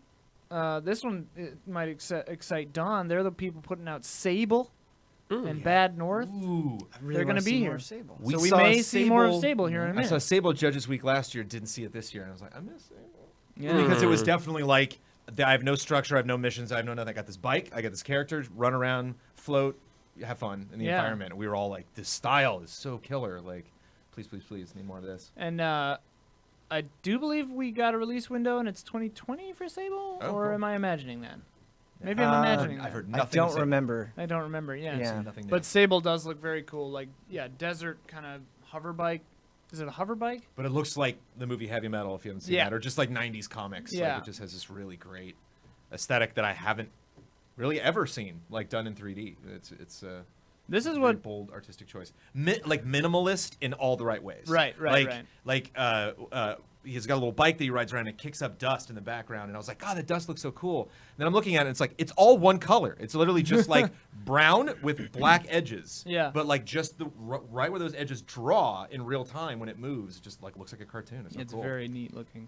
Can I just interject and say that the PC gaming show, before the show here, they're doing trivia. Yeah. And I'm just, you gotta ask tougher questions, man. Dude, Yeah. they These had are one way really good too one though easy. that was you begin Skyrim where? A, on a mountain, B, installing 2 hours of mods, or C, on the back of a cart. It's funny. And back of a cart won, it's like 60%, but installing mods Right, was right. like 30%. Yeah. I'm like, valid answer. That's cute. That's Valid cute. answer. Ian, can I bring up a game that got announced recently? A PC Please heavy focus game. Baldur's Gate 3, baby. Yeah. Please. Check it out. And Feed me. it's being developed by the Larian. yeah, yeah, Divinity yes. people. The Yeah. Divinity The people. absolute best people for the job, no question. Oh, Yeah. You think Google's got that like locked down though? You think there's like No. So it's also coming out on PC. Yeah. They can't. That's. Oh no, I know. I Yeah. just not Google. access to the Oh, game just itself, but just saying advertising like a promotion. 2-week window. Oh, advertising maybe. Maybe this is just me wanting it. Yeah. But I could absolutely see it. You know here. what? And I having want it it be too. kind of like the Yeah. biggest. It's one of the gonna biggest show up. things. Brad, here. when we were talking about this the other day, you summed it up in the perfect way. Do you remember what you said? Oh yeah, I was like, yeah, they've already been making Baldur's Yeah, Gate games pretty much. Yeah. Yeah. They've been exactly. working, Yeah, exactly. basically doing this. Yeah. And that was, yeah, not to be a pessimist because I think I played Baldur's Gate, but like for a little bit. But it's always interesting. It reminds me of GoldenEye, where people are like, they should bring back GoldenEye, and I'm like, I don't know. It might have just been the 90s. It might have just been like that special time. Yeah. And I wonder if like because we've had so many great games that have learned from Baldur's Gate. I'm Well- just curious what it is about Baldur's Gate specifically that like is missing from this genre. That you're I like, mean- oh, finally it's coming back. good writing and good characters never get old. I mean, that's just Right. timeless. But the other thing that we didn't really talk about in the podcast is it's going to be nice seeing a game of this scale and with this level of production using 5th edition rules for Yes, Dungeons and Dragons. yes. That's going to be a huge treat. I can't wait to see Plus, how like- Larian adopts it. What a gift to go into a game of that size and complexity already knowing the rules. Right, Because like exactly. in Divinity 2, I was like, I'm loving this, but oh my Right. God, what am I doing? Like, Right. What am I So intense. like? If I had a little more time, I could really get into this. And that's something that 5th edition does such a good job at is they really try as much as possible when you're making a new character being like don't just worry about the numbers. What background do you want to have? Yeah. What defining traits do you want to have? They really focus on you developing that, and I hope that comes through, and I'm sure it will with Baldur's Gate 3. Yeah. Oh, absolutely. We've got 2 minutes and 39 seconds left. I still need to readdress Yeah, I that was light. just gonna say you saw that. I didn't know, you? I saw it. But they announced 2 more things. Fellow Traveler, they're putting out NeoCab and Genesis Noir. I can recall NeoCab, and it looks super cool. It's like a cyberpunky kind of like vaporwave, synthwave cab driver game. Looks neat. And Coffee Stain Studios recently put out Satisfactory, at least in early access, or it's out now. That was that cool. It had a really funny trailer. It's sort of like Factorio, but first person. You're building like a giant factory and trying to get stuff going. But this is kind of the main crux, and what I love about PC gaming on the whole and the PC gaming show is, like, as you've heard in this discussion, you know, there are several of these games that we're very well versed in. Others that, you know, we haven't played. Like I thought Trine was a different kind of game, and you know, I was just, Right. and that's what I love about it is it's so varied that there really is something for everyone, and I think that this show does a good job of having a lot of something for everyone. So Yeah. if you're not into RTSs, you know, they're going to show something else that you're going to love. And just even the things that you're going down that list, it's like, well, what? Not o- it's fine if I know it's coming, but I don't even know how they could present it. Like, Right. there's so many different directions they could take a lot of these things, which is cool. And they also said secret stuff, so there's more than Oh. what they announced. Baldur's Gate 4. Yeah. It's kind of fun knowing a lot of specifics though, because it's just like, Yeah. Right, yeah. oh boy, like Bloodlines, yay. Right, exactly. do Like this. I'm I'm excited excited. to see that. So we have 1 minute left. Very fast. Is there any like wild prediction? Something you would love to see here? I don't know if it's super wild, but I'd love to see more of Warcraft 3 remastered. We haven't seen a BlizzCon. It's supposed to come out this year. Yeah. So I think it'd be a great opportunity to show it off a little more. Can you imagine if Blizzard dropped something? Like, Well, they had a lot of World of Warcraft things here, so Questions, I wonder if that will have a presence. They just Broken announced record Diablo at this 4. point, but Phantasy Star Online 2 also came out on PC, baby. and so it'd be neat to actually Deep see dive them a maybe little. describe the game and talk about That it. It's record's like not introducing broken. people. Yeah. Keep it. Keep Yeah, preaching. Well, it's gonna keep happening. Yeah. Jonesy, anything you're looking forward to? Half-Life 3. All right. Somebody had to do it. all right. I mean, it could happen someday. All right, so it's 15 seconds until it begins. They've got some shockingly elevator music-y music happening. I wonder if we'll see anything on Dauntless, just because that 7, seems please. pretty hot right now. Yeah. Can you hit 7 for me? Thanks. Yeah, Dauntless. I was looking at that. Omar was This playing is that. the PC Gaming Show, a celebration of the most vibrant gaming platform. For the next 2 hours, you'll see all new 2 hours. gameplay footage, trailers, and interviews. Whoa. Taking the stage today. What is that? Yeah. First gameplay footage for Vampire you go, Ian. Masquerade, Bloodlines 2, First gameplay. Borderlands 3, the reveal of Yeah. Evil Genius 2, Starmancer, Last I think that's Oasis. the first I'm seeing of Evil Two Genius new 2. I games really from dig the Coffee style. Stain Studios, Griftlands, Planet Zoo. There it is. What's next for Terraria? Remnant from the Ashes. Whoa. Mosaic, Dude. Warframe, Mosaic? Baldur's Gate 3. Yes. Yeah. Shenmue 3. Oh, shit. Explored 2. Yo. El Hijo, Age of Wonders, Planetfall, and more. And now that? your PC Gaming Show hosts. Day 9. Looks like Captain and Kirk. Frankie Ward. It did look like Game Captain. Good morning, good morning. Yes. They got like a runway, dude. Yeah. Ladies and gentlemen, welcome to the PC Gaming Show. Yeah. Yes. We're so happy you're here today. We have a great show for you lined up. We got 30 games that we're going to be showing off. 30. Some of them will be updates to existing franchises and titles. Others will be exclusive world first looks. Y'all ready? Well, I first want to thank our sponsors for sneaky. helping make this event possible. Without their support, Probably this a more event would not reserved crowd happen than each year. So Bethesda. thank you Yeah. so much. Thanks to I- you for one can coming out. hope. It's 10 a.m. Yeah, in Los one can Angeles. hope. Happy Monday, everyone. Best day of the week. Hello, all of you up in the balcony. And of course, thanks to you tuning in live from all over the internet, YouTube, Twitch, Twitter, Facebook, wherever you're tuning in from, welcome. We're happy to have you. My name is Damn, Day9. dude, I'm one of your Baldur's hosts Gate for this 3. event. Hell Joining yeah. me is the fantastic Frankie Ward. Hello! Oh, thank you very much. Thank you, Sean. Hello, everyone. Now, for you guys at home, for the first time, whatever platform you're watching on, we are going to be pulling your clever comments. Just remember that. I said clever comments from Twitch, Twitter, YouTube, and Facebook throughout the show, and making you famous on the internet, on the screen. We're going to be sharing them live. And one of the things we're Don't tell us I'm especially gonna be looking for are famous. your questions for the Borderlands 3 team, because Sean, you've got a mission to put their questions to the developers later. That's right. Midway through this show, I'm going to be asking those questions to the creative director of Borderlands 3. Use hashtag PC Gaming Show, and we'll read them live.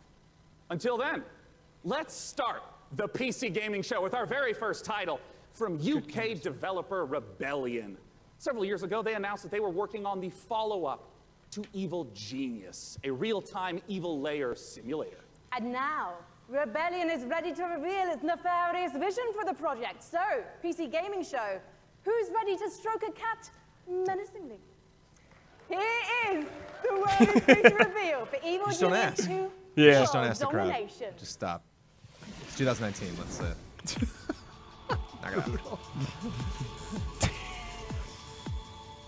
I would love for you to interrupt a presentation Like, no. with just knock it off. Kanye style. Yeah, Walk yeah. on stage. I'm gonna let you I'm finish. gonna let you finish, but we don't do that anymore.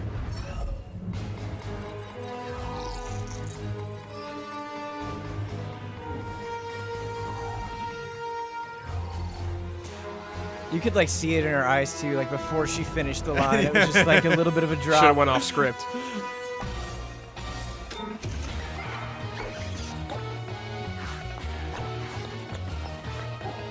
Great look. Mm-hmm.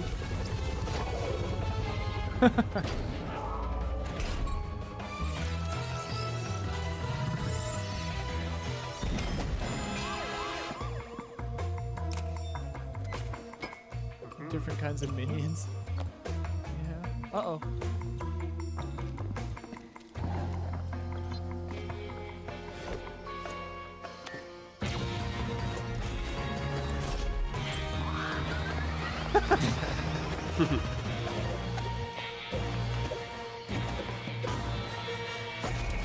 Yeah. Yeah. Got him.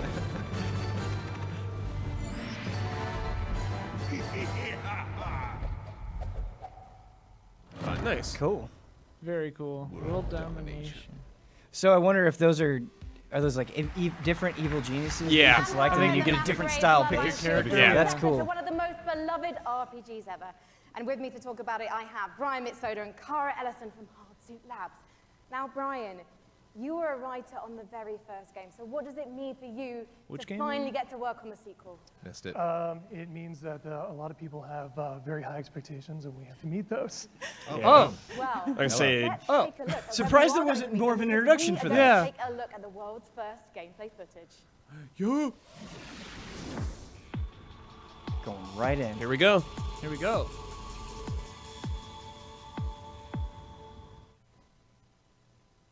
Why even bring them out for that? Guess I have to be the one to tell you.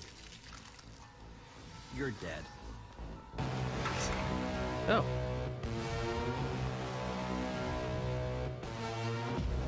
You're obviously new to this whole existence, but truth is, most of you types won't even make it a whole year. Oh man. We have one rule. You don't break the masquerade.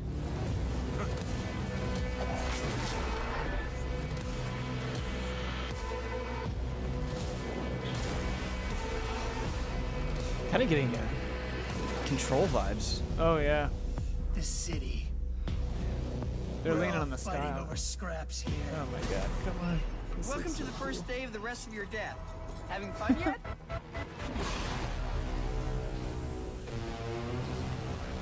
Cool. Looks very early. Yeah. Yeah. It's struggling a bit to make those Yeah, environments happen, but Weird lip sync. I can see what they're going for, and I liked and, that. I liked the distortion they had on that instrument. Don't Guys, break the what does it masquerade. mean to be a vampire in this world? So in Empire, what it is, it's kind of a darker version of our world, and the vampires kind of need to A keep world of their darkness, presence as it secret were. from humanity. So the vampires are kind of staying hidden in the shadows while also needing to feed on human beings and kind of manipulating us in order to get blood. We're talking about feeding wow. on human beings. I'm getting flashbacks to last year's show. Everyone's Percent. playing It's not Venture. just a case, though, of sucking that hard to blood and believe. filling up your health meter. Okay, Is there we go. actually different types of blood do different things. That's right. So we have the resonance system, which means that essentially vampires can kind of see the emotional resonance of human beings, like fear or desire, and then they can feed on those people to like feel the same things as human beings do, to feel more kind of alive. And that can give you like extra boosts in the game. And there were some really interesting characters hey. in that Oh, trailer there's just as well. What no kind of relationships are we going to be forming with them as the player? No. oh, never mind. Well, very fragile, very volatile relationships, very mature relationships. So it's going to be a fun time. And one thing that was really intriguing to me when I was learning Mature. about this game is Nice. you don't just Nice. get Yes. Listen and Nice. turn into Nosferatu, Dracula, or Brad Pitt. And to be honest, I think you should maybe put Brad Pitt into the game, because then I'm definitely playing it. You actually have to adjust to your environment to becoming a vampire, Clara. That's right. So essentially, in the game, when you were made as a vampire, sort of very young vampire, a lot of other vampires are made at the same time. Do you know if it's solo, first in this person? thing called the Mass Embrace. If you can do Yeah. third as And well. that means that Oh, essentially the other one you could switch, they're yeah. having a less lucky time What's than you in the world. kind of so exciting about the You're last having a few relatively good years time is compared to them because they don't know what they're doing. They're nothing going is off the table. Baldur's Gate coming back after forever. Anything is Vampire possible. coming back after forever. Anything's possible. Shenmue coming. They Except are Half-Life a 3. wife and children, and you are morally objecting to drinking blood to survive, and so you might have a less good time, let's say, than the player is having. So you can find them throughout the world as well. And Brian, the first game came out in 2004. You've been waiting 15 years for this. Any pressure? Yeah, tons of pressure. But yeah, we're going to make it worth it. Well, you know what? I think there are people around the world watching this, and of course the audience here, and they all can't wait to play this game. Can you wait, guys? We stop asking. Stop it! Everyone here now. When are we going to be able to That was play a this game? very subdued. The question is we're too going, complicated. They're tired, man. Q1 next year. Fantastic. And when can we learn more? Bloodlines2.com. Thank you so much, Brian and Cara. Good luck. Give it up, guys. Yeah. So much. Game looks Now, super cool. have you ever wanted to play Dwarf Fortress in space? Starmancer is a space station sim from Ominux Games and Chucklefish. After a catastrophe on Earth, humanity has launched a desperate attempt to find refuge among the stars. Your task is to manage a colony capable of sustaining life, crafting components, controlling colonists, and sending out crews to mine asteroids. But when you're living in space, there can be big consequences for even the smallest mistakes. Let's take a look at the brand new gameplay for Starmancer.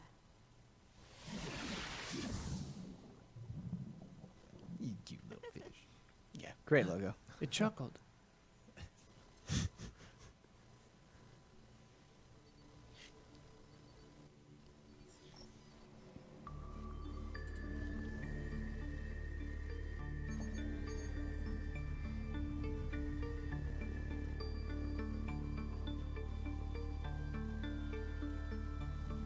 A really good space colony sim would be very welcome.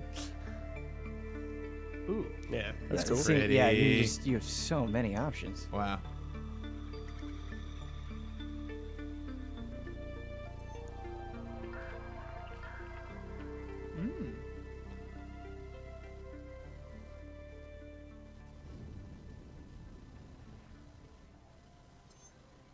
Uh-oh. Uh-oh, these guys.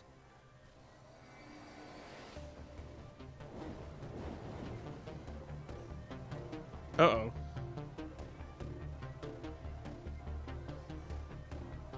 Loving these scenes.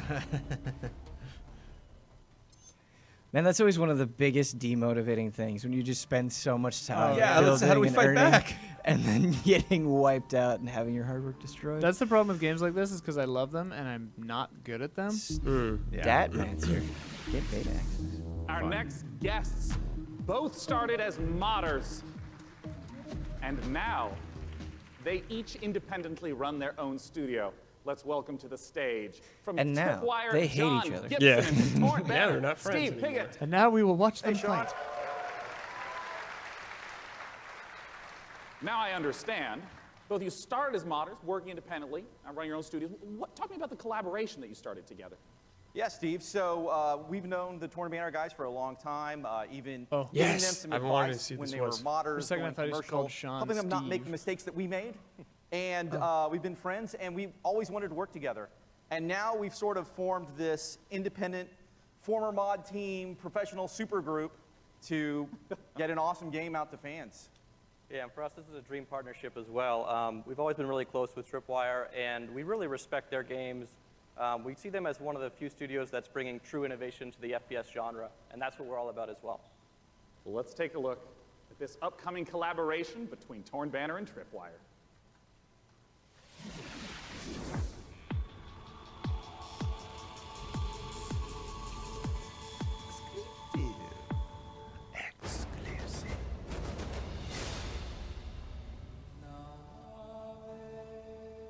You go first. It's your chicken.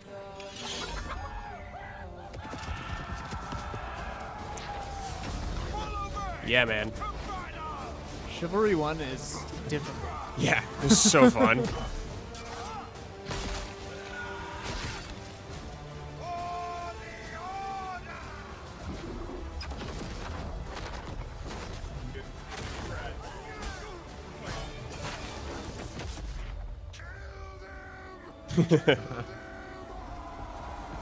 Ooh.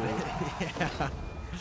I hope that's like just a phrase that you can spam. Kill the it sounded like the kill same- them. Oh, dude, It sounded like Chivalry. the same read. Everyone's gonna be spamming voice lines in the first Kill game. them. Come hither, come hither, come hither, come hither. Kill That's like them. all it was. Oh Ooh. damn! Kill Running them. Weren't away it just screams? with your Yeah, arms. yeah, there was. Wasn't that like actually in real time? Did you just hear an army like that was all just F3? I really wish the lower third didn't give it away. Yeah, though. yeah. Like too. 20 Favorite seconds before they medieval showed movie it. Battle scenes.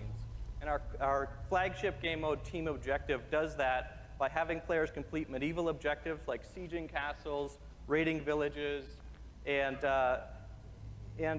Yeah, you're not just going and standing in an area and then a bar fills up. You're, like you said, burning houses, killing peasants, you know, Sick. playing as peasants, getting killed. it's really about letting the player experience every iconic moment of the era. And Someone on top voted of for that, Archer and then we've- took it this away. time around, Yeah, they're like, no. They're like, no, wait, no, no. scale to about 2.5 I have to save that for times Brandon. the Dude, previous yeah. one. There we go. I'm 20%. super players. pumped for that game. And That looks Yeah, like this will fun. be on top of that fun. increased scale, we've added horses, which really allows us to add a lot of drama to the Horses? game. They're gonna be OP. Bring experiences Colin. Oh, like yeah. the That's Battle just of the gonna be Bastards chaos. Yeah, from Archer Game of making a Thrones. comeback. Don't worry, we'll ignore the last season. Just Battle of the Bastards is going to be in the game. Yes. All right, so I want to ask about the swordplay element. This is good. Chivalry Hey, too. Archer would win it. I know Oh, it's a come on. Really That's the critical element. day 9 touch. Yeah, and this time around, we've completely revamped. I mean, we really view what we're doing here as bringing a true sequel in every sense. Yeah. We've attempted to completely revamp the combat, movement, and animation systems so that every swing, every action of the combat feels readable and fair, and also has the satisfaction of and the weight that you would expect when two He is medieval saying knights in feel full good. armor are clashing. That's what you need to do. It's very, very fluid and much Did I more just hear accessible. Hubert Yeah, say dude, feel I the think kill he's somewhere? It sounded like a The spirit. pace is Yeah. so Just being summoned. It was Huber's voice in the background. Was that that you? fluidity, because in a lot of melee combat games, you hit a button and there's like a full. He's Where like are a you? he's like a ghost. Yeah, Where are you? He's not in this Swordplay stream room. operates differently than that. Yeah, we kind of think of it like when you're swimming, where you're kind of constantly using both arms. The at the ghost same of time. Hubert, And, dude. a core Feel the part of our kill. focus this time around has been making it so that players can fight multiple opponents at the same time. Like 1-on-3, 1-on-4 situation. at Exactly, that. because that's fundamentally That's a good part of response, the, dude. the Yeah. becoming Just the pog ultimate champs. warrior fantasy Shenmue, and, pog Shenmue, champ. Battlefield. That's appropriate. Well, I mean, I do have to ask. I'm talking about swordplay and mastery, but the original chivalries. I mean, it's They're kind gonna of have Shenmue silly here, fun. Like, how do you balance the mastery with The ghost fun is gone. element? The ghost is Yeah, our gone. goal has always been to make it so that players can take the game as seriously as they want to and also as silly as they want to. We know that probably about half our audience plays the game drunk, and we love that. Yeah, can't confirm. That's an important How do you metric to know? track. And the game has a huge influence from Monty Python as well. I mean, in the Everyone's a over-the-top voiceovers and psycho the in role-playing Chivalry. It's opportunities. amazing. Yeah. I mean, the Oh, game is man. genuinely All right. hilarious. What are we As gonna an do for the example, you sequel? can Half these people beat a play man drunk. with a chicken while quoting Shakespeare. Like, so, like, picking up a chicken as a Yeah, weapon, physically that's a clubbing mechanic. him to death with a Well, chicken. that's excellent. Well, I mean, I have to ask, when can people get their hands on Chivalry 2? So Chivalry 2 is coming out early 2020, and it's coming first to the Epic Games Store. Oh, look forward to checking it out in early Silence the 2020. PC Gentlemen, John Gibson and Steve Piggott with Chivalry 2. Thank you so much. Yeah, it does. He didn't. We are end that on just a getting started Epic here Games at the Store. PC Yeah. gaming He's show. just like He's Epic, like- Epic Games I Store. gotta let you know. Yeah. You have to Hey. click a different button to launch this game. You're watching the Please PC don't be Gaming mad. Show.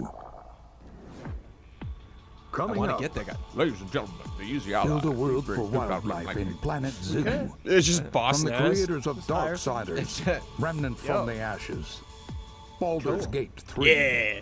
and more trailers, interviews, and Ian, gameplay have you seen that footage. reveal teaser? I have not. Dude, it's When wild. was So it? intense. Stadia? The Yeah. whole thing is just a man like grotesquely turning into a mind flayer. Like, Yeah. it's like He's, making like, his growing skin up. bulge Yeah. and bones crack. It's great. So many blobs. Flip flop.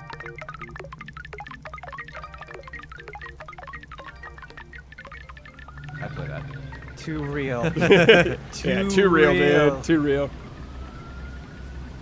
Oh, it's Mosaic or whatever. Craven Blops, gotta be honest. Of course, Brandon. Yeah. Gotta level up. This is like that. You can earn short blobs in film this? Bliss. How many Blops did you talking about? Trillions. Whoa. Strong insight. Dude. I don't know what the hell you do in that game, but I'm intrigued. Yeah. Cool. Yeah, into it. Blip blop? No, my Jones! phone's charging an extra. I gotta go. They put I it gotta out. go. I gotta That go. was a brand new trailer for Gotta get Mosaic, blip-blop, a dark dude. and atmospheric adventure game coming later I'm this both year from pleased and developer disappointed. Killbyte and publisher Raw Fury. So how are you guys enjoying it so far? There's been some swords, some space stations, vampire puberty. We're listening to your reactions to the PC Gaming Show throughout the entire broadcast, no matter what platform you're watching and ranting on. So keep them coming. Our next game is a ghost-themed multiplayer hide-and-seek game inspired by a popular mod. Charge up your proton packs and Not on get there ready for Midnight Ghost Hunt. This sounds cool. Yeah. Yeah. Absolutely. Midnight Ghost?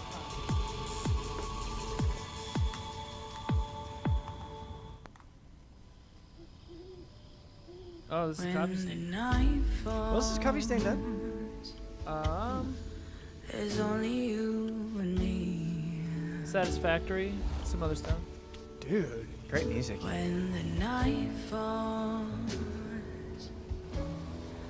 you can count on me.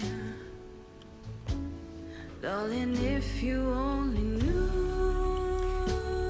A little early to make this call, but this might end up being my favorite show so far. I really am just digging I'm really everything digging they're doing. PC Gaming Show so far, yeah. And the pace is vastly improved from previous Yeah. PC Gaming Show. This is Ghost Trick? Yeah. This game could be really fun. It's like hide and shriek or whatever. Yeah. Someone plays as the ghost. Yeah. Ghost hunters. Oh, it's asymmetrical. That's cool. I wonder, yeah. It seems. Oh yeah, for sure. It's like that Prey. Yeah. This looks so fun. Yeah, it is. It's like Ghost Trick multiplayer. You're totally right. Got it.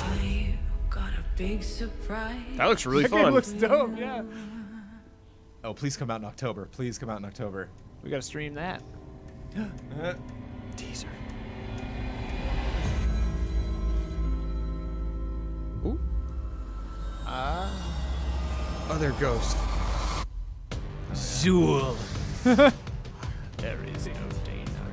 Joining me on the stage to talk about Midnight Ghost Hunt is the dynamic one-man team. Creative director, programmer, designer, it's Sam Malone! One-man team? Thank you for having me. Sam, please tell us what is going on in that. What is Midnight Ghost Hunt all about? So Midnight Ghost That name Hunt is is a really multiplayer ghost hunting hide-and-seek game. You can play as either as ghosts or ghost hunters, like a 4v4 format. I see. The ghosts can hide inside average everyday objects around the haunted house. The goal is to look like harmless furniture, but on the inside, they're not so harmless ghosts as you saw. Yeah, and if I'm understanding correctly, it's not about hiding as a lamp to try to assault and take out a hunter. It's actually, you would do that so that way you can keep running away and continue to hide. Exactly. So the main objective of the ghosts is to try to stay hidden as long as they can until the time runs out, until the clock strikes midnight. Midnight being kind of the hour of the ghosts, basically. They can fight back if they like, but in general, they want to try to hide. But if there's a hunter kind of off by himself, he can quickly just hit him in the back of the head and knock him out real quick, and he has less hunters to deal with at that point. See. Well, what's the identity of the hunters? I mean, we've been seeing furniture flying all over the place. What are the hunters doing? So the hunters, it kind of can be divided into two different segments. The first part of the game is kind of almost like a detective game because they're sort of trying to figure out where the ghosts are hiding. It's not Just playing Blip Blop over here. Download Blip Blop. So they've got gadgets like a footprint I got a tracker, Game they've got Center like a achievement, radar first like you blip. saw, to try to narrow just down tapped where it, in the haunted achievement. house these ghosts are hiding, basically. Was it one word? As soon as the first ghost the is search found out, it Mosaic. starts getting a bit more chaotic. It's called Mosaic Blip Blop. There's ragdolls flying everywhere, and they have that cannon to really try to smash the ghosts into pieces. so many blips So those for are kind of the two aspects of the ghosts. Well, talk to me a little bit about the inspiration for Midnight Ghost Hunt. I understand it's based on a Gary's mod called Prop Hunt. Right. So that's definitely a big inspiration, but the big twist for us is that the props fight back. You saw the furniture, they hurl themselves at you, they knock you out, they send you flying. So it kind of almost becomes Man, I like wanna this break action chairs hide-and-seek against you sort guys. of mashup. Yeah. You have a reason to be a little bit afraid. Attitude Era Easy A. Attitude Theme Era of E3, Ghosts. dude. Attitude That's Era. the Oh, see, dynamic of Bossman's gonna love And I this. want to ask about when the clock strikes troll midnight. We potential. saw the very spooky red Have color you pop seen up. a We didn't see ghost? what happened? Yes. No. Well, midnight, if even, Not sure. one Everyone's ghost voting survives yes. 4 minutes into the match, then you hear this ominous grandfather clock chime across the map. All the lights will actually flicker out. It'll get really dark and scary, and all of the ghosts that were destroyed actually return as vengeful spirits. They're a lot more powerful than before, and they glow very brilliant red. So at this point, the tables have turned. The hunters you guys are now voting? hunted, Yes, and we're they just voting. need to try to work Excellent. together to stay alive long enough for their evac to That's come. really cool. Did you guys hear 4 that? minutes or so. Where if you make it to Usually the midnight, ghosts- you get to When it gets to hunt the midnight. Are you talking about like 90% of the time? they'll Like wind up 90, something yeah, like usually that? because the ghosts are so overpowered at midnight. Right. The hunters are doing whatever they can to try to prevent midnight from even occurring by destroying all of the ghosts and clearing the house, basically. Well, awesome. When can people get the chance to try out Midnight Ghost Hunt? So we'll be running an alpha event later in the summer. You can sign up at midnightghosthunt.com. I'd also like to give a shout out to our Discord, discord.gg/midnightghosthunt. Later in the summer, we'll be giving out keys on our Discord as well as on our main website. Well, wonderful. Ladies and gentlemen, Gotta get those Sam keys. Malone. Sweet. That game looks Vaulted cool, man. Sky Blood, where are the keys? Blood, give us those keys, Blood. Don't Next hold them. title, we got Frankie up in the balcony, and if I understand correctly, Frankie, this is a sequel. You do understand correctly, behind Sean, me. yes. It's a big sequel to a small indie game. Unexplored 2 is a procedural adventure, a roguelike that challenges you to fight, to be clever, and to solve its mysteries. Explore a beautiful world, engage with its creatures, and befriend its people.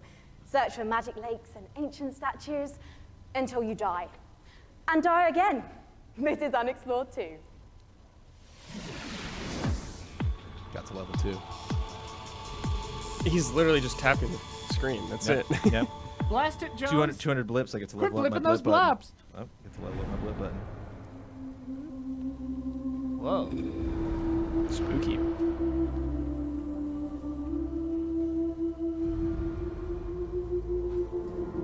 Makes me think of Below. Yeah.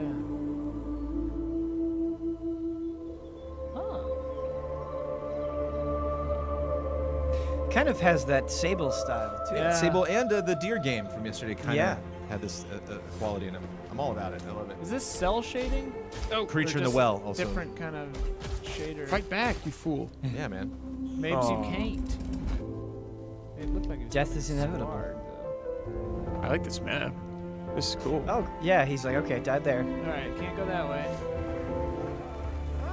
Watch out.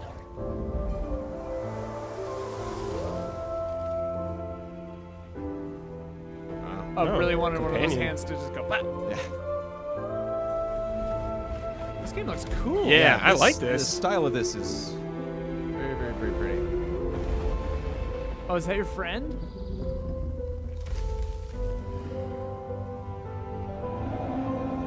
Like rhyme vibes Wow. too. Yeah.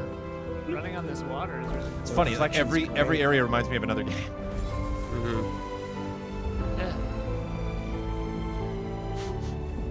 Exactly. Unexplored 2. How deep does that object go? Open access now on Fig. Interesting. That looks sick. One of the biggest bang for your buck that you can get when building a new rig is investing in a new monitor. And here to talk about a groundbreaking new display is Let's hear Samsung's Dean Dalcero. Welcome, Dean. I do What you need got one. for us? Oh no. Oh no. C27 RG5 curved game. Yo, new monitors? Which Let's channel? take a look. 40 hertz. Let's go. 240. Dominic loves monitors, by the way. I don't know if I you knew this respect it. about I him. love monitors too. Give me the Built hertz. into the monitor. Ray tracing Look at built. that. Look at that. There you Our go. monitor measures in bullets. That's firm. That's an advertisement I can get behind. I am now more attached my to your God. product. Look at that contrast rate, baby. Rapid curve. What is this? I don't even know what ad? that is. What is rapid curve? Look at that. Removes that tearing. G-Sync, baby. Don't settle for that FreeSync. Oh yeah. Impressive if true. Yeah, what's the price tag? Let's guess.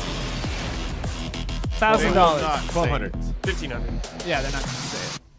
Chat, tell us how Hashtag expensive that Samsung is. for gamers. Dean, we've seen the video, Will easily be close to and I gotta 2000. start asking. Talk Oh, to me really, about those too? juicy features and specs. So it's a 240 hertz curved gaming panel. We believe it's a world first. So you have lag-free and tear-free performance. We believe, but Yeah. And Can- we think can I that confirm? the The story curve, we're its going with 1500 is- art radius is going to be a very immersive experience that you wouldn't get from a traditional Please flat talk about panel. that radius. And I wanted to ask a little bit about some of the color specs Sure, it's a 3,000-to-1 contrast ratio, so you get those deeper blacks, brighter whites, and hopefully We you'll need see blood your worth those enemies deeper blacks. first before they see you in the dark scenes. Yeah, and I understand it also Oh, has yeah, G-Sync. I saw that flash up on the screen as well. First G-Sync compatible monitor, so we're super excited about that. Well, since this is the PC Yeah. gaming show and we're showing off a huge variety of games here, what are the types of games that you would expect that 240 hertz refresh rate and the G-Sync to work well with? Sure, so we think everybody's going to appreciate the speed and the performance, but ultimately, esports first-person shooters are really going to benefit. Right. Well, of course, I have to ask, not just when is it now I can be available, an but esports what hero. type of cost are It's we that easy. talking? Cost. Here we go. Here we go. Mid-July for under $400. Whoa! What's your Damn. $400? Expand our gaming lineup to 8 months. Moment. Right there. Sweetest moment. deal. Here we go. Well, what's the How do we resolution? get that Our gaming now? lineup will be expanded to 8 models, ranging from 24 all the way up to a 49-inch dual QHD. Check out Samsung.com/gaming240 or see us in the back of the room for more info. Yeah, that's right. For any of you in the audience, it's there. Your move, You can go there Asus. for it. It's not 4K. It's not 4K. Not for that price point. Yeah, I was like, what's the resolution? Not for that I'll let price you point. know. Yeah. Also What are you talking great about? presentations Come on. And games coming up. Let's look at what's coming up. Someone just in the audience. Is it 4K? Not No, for that price not for point, that You price filthy point. pleb. Yeah. You vile Answers plebe. burning questions about Borderlands 3. The next game from Clay Yeah, it's Entertainment. not IPS either. Get ready to rip the galaxy a new wormhole in Valfaris. All right, I'm And sorry. more. Quick research break. All right. Go for it. I'll just be blipping. And now the PC Gaming Show presents What's Next from Funcom.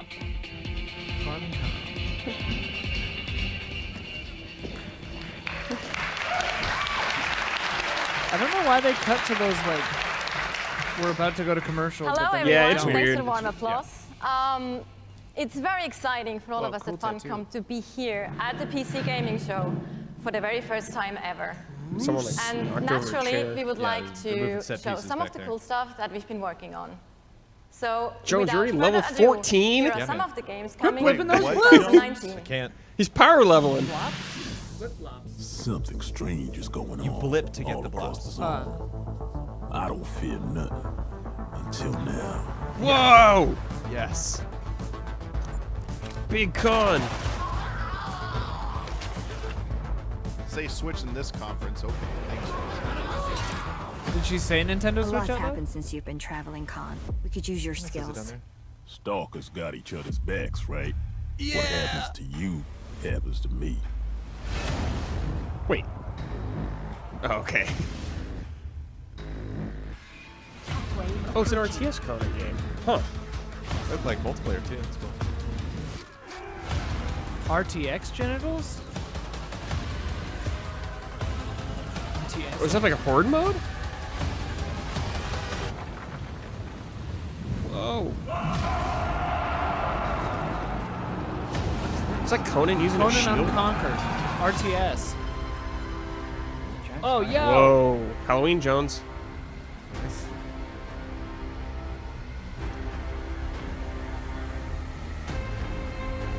Yeah. Prey just makes me think of Prey.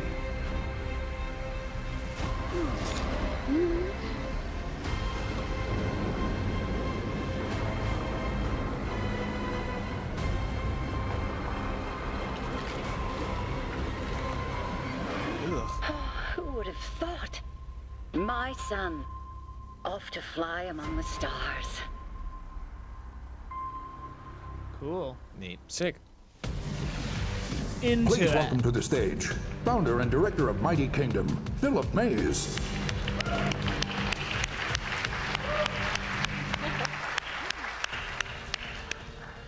So yeah, at Funcom we've been doing our own games for over 26 years now. But recently we had the great pleasure to be working with some other very talented developers and help them publish their games. And on that note, I'd like to introduce Phil Mays. He is founder of Mighty Kingdom, a studio out of Australia, who has been working with us on something a little different. Thank you, Natasha. So on April 1st this year, we put out a little trailer for something called Conan Chop Chop. And considering the date, it was perhaps no surprise that people decided that that was an April Fool's joke. So yeah, we have a little surprise for you. Check this out. It's real. It is a joke. Conan Chop Chop. VR? I'm ready. Chop Chop mobile game. Let's do it.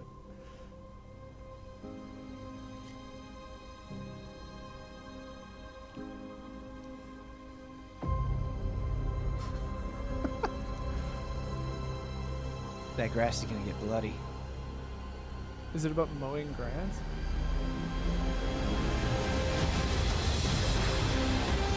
Oh. Like Castle Crash. Yeah, definitely. If this were real, it would be great. Yeah.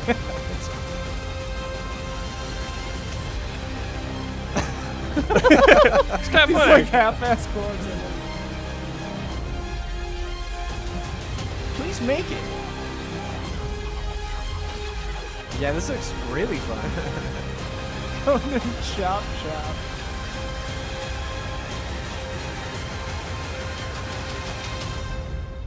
Dude, nice. Love it. September Soon, yeah. Switch. That's a good So there you have it, Conan Chop Chop. It's a roguelike action-adventure game. It's very real, and it's coming to PC, Xbox One, PlayStation 4, and Nintendo Switch on September the 3rd this year. It's 2019. We also have a playable version here at E3 It's at our demo room, 2019. so if you want to give Stick Figure Conan a try, then please don't hesitate to drop by. Thank you. Thank you so much. Nice. Thank you. Conan Chop Chop. I love the Conan expanded universe. Yeah, me too. Last Oasis is a nomadic survival game set in a post-apocalyptic future where the Earth has stopped rotating. The last humans need to outrun the blazing sun in massive open-world environments. Good times. Like it's But during cheer the up, rebuilding Sunshine. phase? This Right. is one of the most original-looking multiplayers Could you we've live seen, on the Earth with if it interesting wasn't ideas spinning? underneath. A player-driven economy and some incredible death machines. Coming to early access on Steam on July 15th, let's take a trip to the Last Oasis. I just thought of them singing Midnight at the Oasis and waiting for Guffman. Burning sands. We must move forward or die beneath the sun. Oh yeah, this is the nomadic RPG or MMO. I mean. I love that machine. Oh, It's the machines look so cool in this. Yeah. Yeah, I'm gonna have to think- check this out. I think Blood was talking about this last Yeah. year. Yeah. Yeah, this looks sick. Yeah. And you have a grappling hook, so if you're on the ground fighting people, you can like. Oh, very cool. And do it onto their ship as well. Someone made a table that moves like that. Have you seen that? I've seen weird, crazy videos of people Yeah. like, building weird photo folding tables. Nothing with flags on it though. Yeah. Sails, Joe. Sails, sorry. Oh, winding up. This game looks sweet. Yeah, it could be really fun.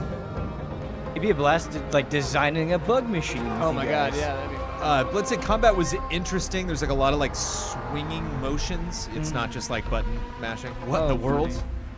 Goliath one. I want to see that thing crush that thing. September 3rd. Also very soon.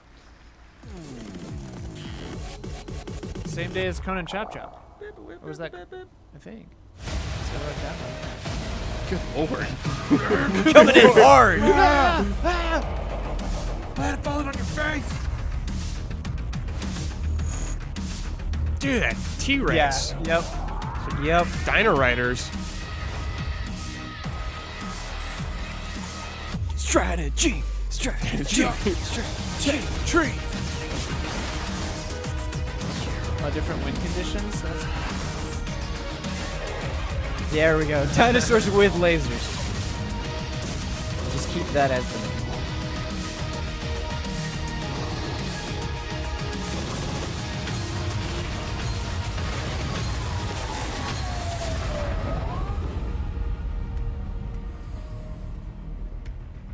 Starring Chris Pine.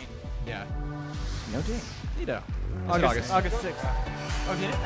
It was during the trailer and not on that. The name of part the for some game is reason. Okay. Age of Wonders Planetfall, a 4X strategy game. And joining me on the just stage keep to walking talk about There's it a big is the ring game around director, the Aaron Leonard Sorkin show. Suss, and principal gameplay developer Tom do a Bird. walk and Welcome, talk. They should guys. always be walking the and treadmill. blipping Yeah. while they're doing the Yeah. interview. I ain't making a blip. So, Leonard, just give us the Just gist no. of Doesn't what take Age of much Wonders to Look at Planetfall that is all comment. about. G-Sync hype.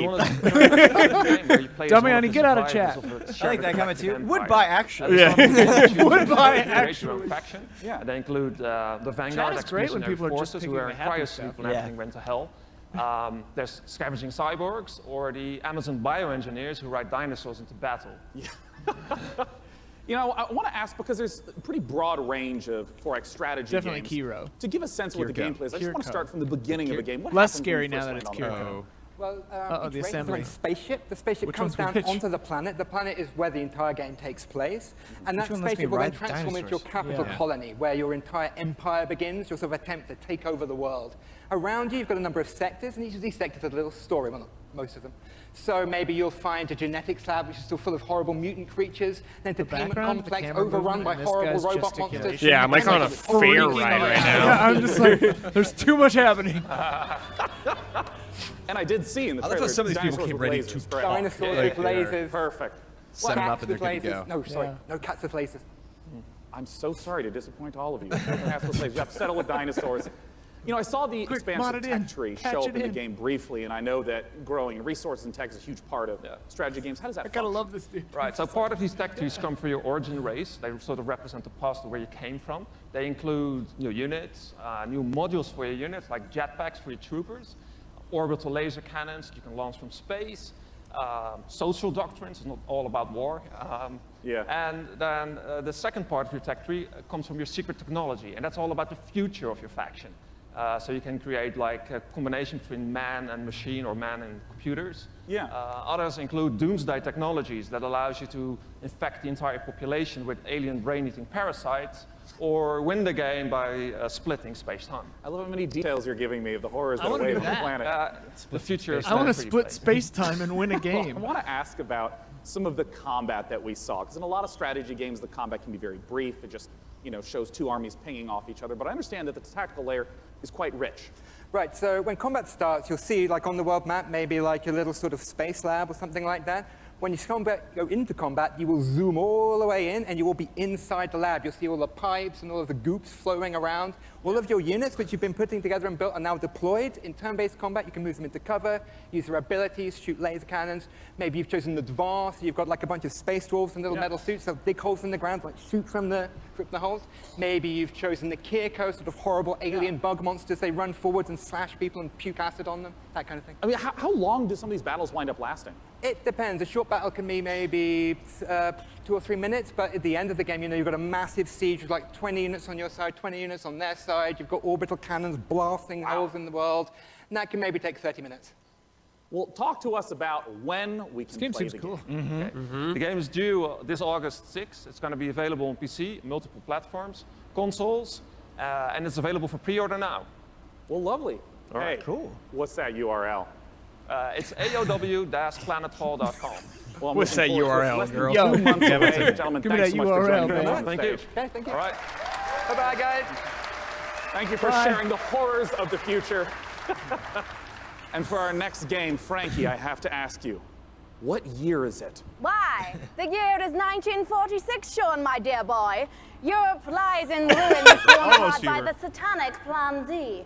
A brave band of heroes cast the Fuhrer into hell, but little do they know, the nightmare is far from over. Achtung! This is the world-exclusive reveal of the next shooter from the makers of Sniper Elite 4. Oh, Rebellion. I think Hashtagonist is working on this. Open world, Jones. PR. Open world sniping. Open world sniping. Rated M for mature. I'm in. I would have been out if it was just violence, but intense violence? Oh, yeah. Back in. Need it. Representative of gameplay mechanics. I think it's the first time I've ever seen that. That's great. Yeah.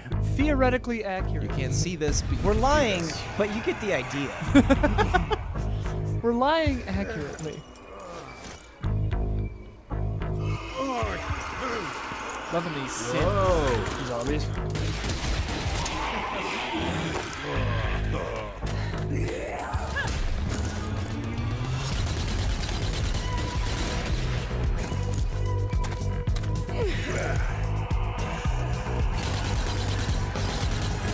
baseline for World War II, I gotta be honest. Yeah. I was gonna say zombie Nazis are worse than living Nazis, but probably not. Whoa, this guy.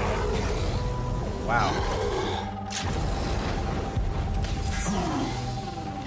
The glowing pentagram. Nice. Pyro had a nice, bad night. Nice.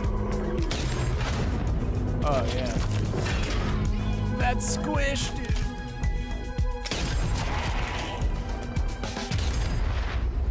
Yeah, I dig the idea of. I mean, it's your classic cover mission, but like, you know, just love the idea of these people going through the mission and you're affecting what's going on around them. So it's like Sniper Elite Zombie with just but other people. You constantly got people on your back. Like, that's neat. They said the name? I like the idea of people like managing the base, and then you have like a couple people going out and. Yeah, that could Yeah, be I didn't even very think about this fun being assault. multiplayer. I just thought about, you know, it was AI and Sniper was the player, but maybe not.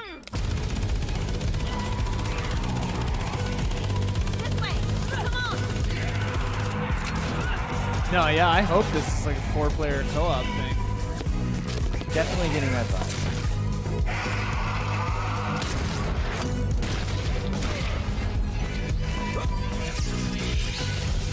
I like this music.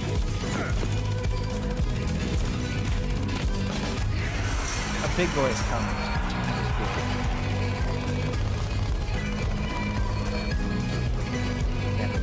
Yeah. There That's he a is. big There you boy. go. That's a big. It's Zombie Army. Ghost Dead Zombie. Dead War 4. Zombie Army 4? Zombie Army Dead War 4. June Is that a 11th? joke? Oh, gameplay review. No. Has there been Zombie Army Later Dead on War the 1, 2, PC 3? gaming show. I think Not a name I so? recognize. I've I already thought it was forgotten the Letter to title. classic What is it? Zombie? JRPGs. What's next for Warframe? Way down though. A surreal the noir first game? adventure That looks like a lot set of fun. before, during, and after the Big Bang. Baldur's cool. Gate 3, and more. Teasing it.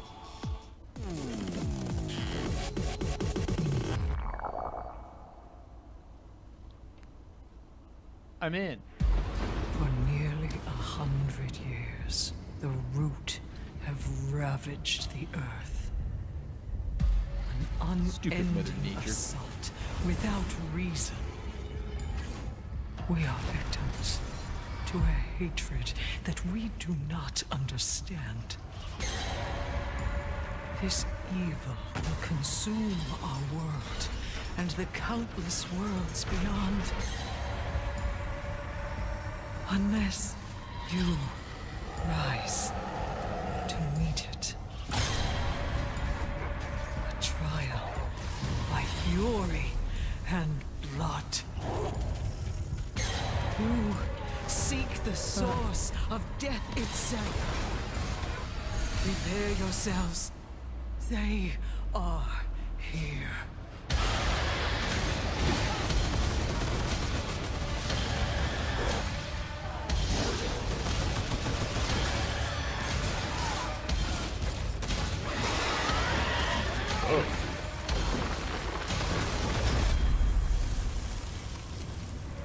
Freaky. I'm down. Wow, there's a lot of crazy stuff going on in that. Yeah. I like how soon, like, all of this. Yeah.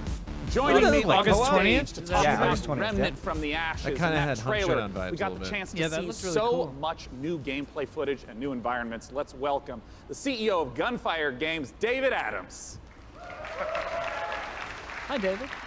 So, David, I want to ask right away for those who are unfamiliar with Remnant from the Ashes. Powered by Store. What kind of game is it? So Remnant's a Good. co-op action shooter set on an apocalyptic Earth and across a bunch of cool fantasy worlds. And I mean, in that trailer, we got the chance to see a huge variety of different environments. Like, what are these different places? Who's the player in this story? So as a player, you're on sort of a Odyssey-like quest to save the world, and we really wanted to have a bunch of different cool locales that you go to just to experience a bunch of different stuff. And you start on Earth, but it rapidly changes very quickly as you get into the game. And one thing that we've talked about before is that replayability is a huge focus of the game, that you could play through it 10 times and still be seeing new bosses, new monsters, new locations. How exactly does that work? Yeah, I think They one shut of off the the coolest AC. features of the game is the Yeah, I don't know dynamic what's going generation on with their system. mics or So what. we generate It's the maps, CNC, the it's a big enemies, the theater. quests, Oh. NPCs, bosses, everything. You've built those all by hand, right? Yeah, it's all hand scripted, but the system takes all the pieces and stitches it together. So you might play the game and come into work and say, hey, I talked to a giant tree and fought a dragon boss, and I'll be like, I met a guy in a helicopter, an old guy in a helicopter, and killed a tree ant. And we'd have completely different experiences playing the same game. And you just have to keep going through and eventually explore what all the possibilities are. Yeah, you can play the game over and over again to see the stuff. You can jump into your friend's world to experience the content in their world, and that's a big part of the game, just jumping in and seeing what you get. Well, I want to ask about. I actually really loot, like which this is, format I understand, of a big part showing of off the the game. game How and does then it function explaining. alongside Just this really grounding you ever-shifting in gameplay what it is. experience? Yeah, the loot in the game is all legendary. Yeah, I'm items, really and enjoying it's tied this. into the dynamic generation. So if you fight a boss or meet an NPC or get a cool, unique side quest, it generally coincides with a cool, unique item. It might be a boss weapon or a magical item or armor. So if you play the game and you get all completely different events, you'll have different equipment than I have. And in the trailer, I also saw that there were 3 people walking through these. And you mentioned the co-op experience. How does co-op function in the world? So the game is full co-op from beginning to end. You can jump in at any point. And the game's definitely slower paced, more difficult. I mean, you will die a lot in this game. So awesome. There's a huge advantage to bringing your friends to come in there and help you take down bosses or fight off different events or just generally progress through the world. Yeah, well, I mean, as a big fan of Let's play Bloodborne and this. Dark Souls, Yeah. I'm really looking forward Yeah. to Remnant from the Ashes. Hubert. What's the release date, and where can people go Let's for more play information? this. So Remnant's coming out August 20th on PC. This is from some Xbox Darksiders and people, PS4, right? And if you pre-order I'm the not game now, sure. you can I thought they actually said get in that. early and start playing the game. Perfect August World? 16th. Well, awesome. Which- Ladies and gentlemen, David Adams Remnant from I Gunfire feel like Games. was that. Does a lot of Thanks MMO so much for stuff. talking to us Yeah, about they're Remnant. MMO. Yeah. Yeah. I can't remember the name of that one game. And as we mentioned, I thought they said that. I might have been earlier, wrong, keep but- those questions coming. I will be asking on stage the creative director But of some of the Borderlands designs were 3, very everything Darksiders. you want to know. Doesn't matter what platform you're on, just use hashtag PC Gaming Show. And until that time, let's talk about our next title. This one was announced 2 years ago at the PC Gaming Show here. It's a game from Clay Entertainment called Griftlands. It's changed quite a bit in the last 2 years. It's now a deck-building roguelike where you don't just fight, but you also negotiate your way through a broken-down sci-fi world. It's going to be available on the Epic Game Store in one short month on July 11th in alpha. Let's take a look at some of the footage of what you'll be playing. Next month. No shadow drops yet, though. We're big on that. Yeah. We like those around. You really gotta tickle us a little bit. Give us a shadow drop. Man, I Bossman's out. The Clay style is so good. Yeah. Aw. Are they just insulting each other? Yes. Yeah, she's trying to. Now she's fighting. Give me SteamWorld Quest vibes here. Yeah. Very similar system, it looks like. Roguelike. I think they're just showing you the options you have. Yeah, that's that's cool. cool. Like go back in time or anything.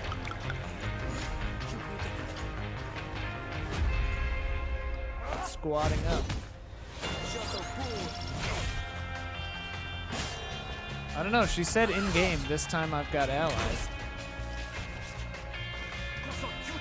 Yeah, it's kind of fun to think of actually like a group-based, turn-based role-playing game where like you don't have a permanent party. You Mhm. know, like you never know when someone in your party might be like, "All right, I'm out." Like, okay.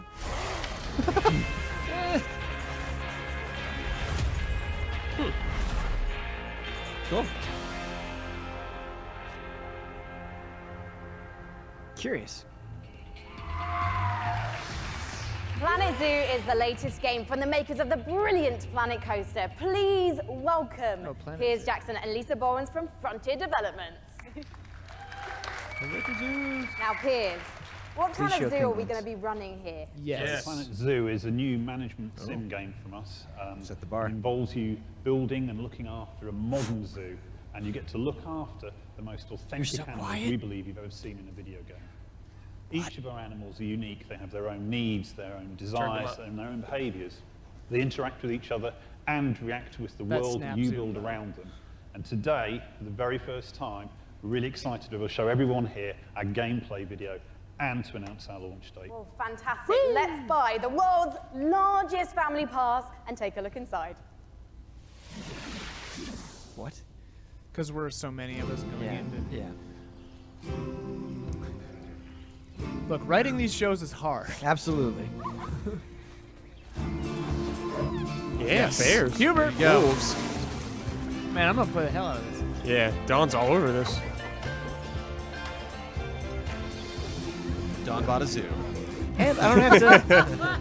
I don't have to let spiders in. It's my zoo. Yeah. You You don't want to need see them. spiders? Go to another zoo. Look at those watermelons. No spiders here. Don't come to my zoo. Uh-oh. Oh, Yeah, that's convenient. was that a poop sucker? Yes, poop. That's Poop a poop sucker. sucker. Damn. It's a classic poop sucker. Yeah, this is dude. fun. Yeah. Oh yeah. Kyle's favorite Dude. chimps. Tactical espionage apes. That'd be a good game.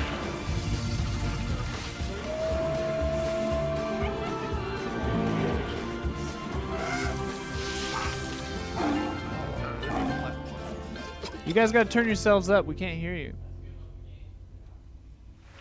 No penguin. Lisa. Yeah. I What love was the some of date? the No, animal but no shenanigans penguins. here. I missed the date. I missed DLC. the date. Did anybody get it? Adorable baby elements. It's absolutely brilliant. I can't wait to play it. But before we saw the trailer, Piers mentioned this is a modern zoo, but what exactly does that mean?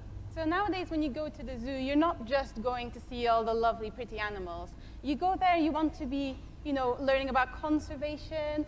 You want to learn about the research that they're doing. You want to be educated. And these are all things that you're going to be able to do in Planet Zoo. And these ideas of the modern zoo is really what we take to heart. And we're going to be promoting, the health and the welfare of your animals as the most important thing to do. And Plus Piers, trains. when can we see more gameplay, and when are we going to be able to get our hands on it ourselves? So we're obviously demoing the game all this week at E3, but most people aren't going to be able to see that. So we've recorded our presentation. Lisa's done a fantastic voiceover for it, and we'll be releasing that onto Frontier's YouTube channel. That goes live this Friday at 11 a.m. Pacific time. Well, fantastic. I cannot wait to watch. Thank you so much for joining us, Piers and Lisa, everyone. I missed the release date. Next up, we have a very special guest all the way from Japan. Here we go. Oh, Yu Suzuki. Miyamoto. Please welcome to the stage gaming industry legend and Shenmue creator. November 5th. There he is. Here we go. That is right. Ladies and gentlemen, joining me on the stage is What if a Hubert got in the car legend when of this is Japanese Yeah. game development. It's Mr. Yu Suzuki. Yeah. Don't leave it. Saying it. Save. In addition to being the brains behind the following games, Hang On, Space Harrier, Outrun, Afterburner, Virtual Racing, and Virtual Fighter, Yusan Damn, so many. also created the Shenmue series, and he's here to talk about Shenmue 3 right now. Take it away, Yusan. Right now. この場に立てて光栄です。Standing on the stage today. それと20年支えてくれたファンの皆さんありがとう。I just want to say thank you to all the fans supporting me for the long 20 years. Thank you very much. Yeah. I'll clap for that. The wait is Those heat lamps back nearly there. over. Yeah. That's right, let's take a world exclusive look at Shenmue.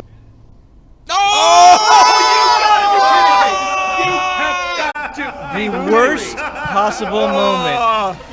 Let's take a look at. Good God. Devolver comes in.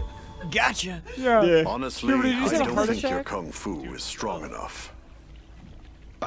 Grandmaster,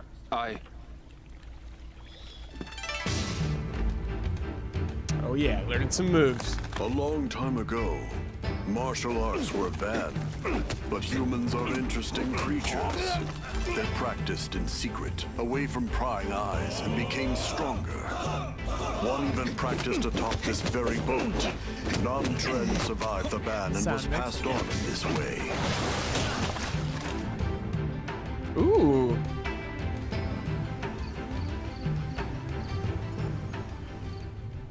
What did you say to me?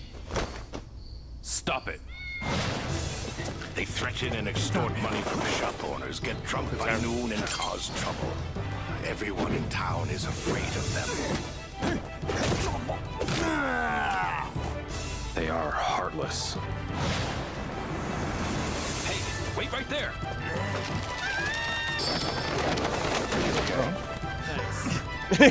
Good. You're cool. This is him. The Japanese guy who got in our way. You've got some guts to barge in here on your own.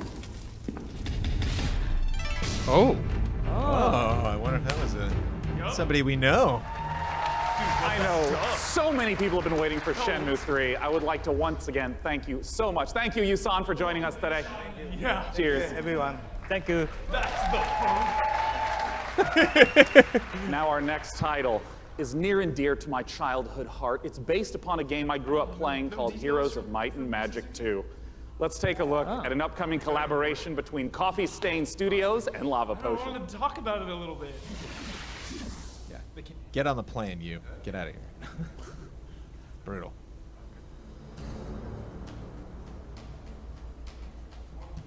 Ben, what am I looking at here? Octopath Traveler 2. Well, he said inspired by Might and Magic. Yeah, Brad, you like those pixels. What's going on? Yeah. You're looking at hopelessness? Yeah. You're looking at mystery? Why is mostly. Everything mixed, the music is super loud and the talking. You're looking at fun.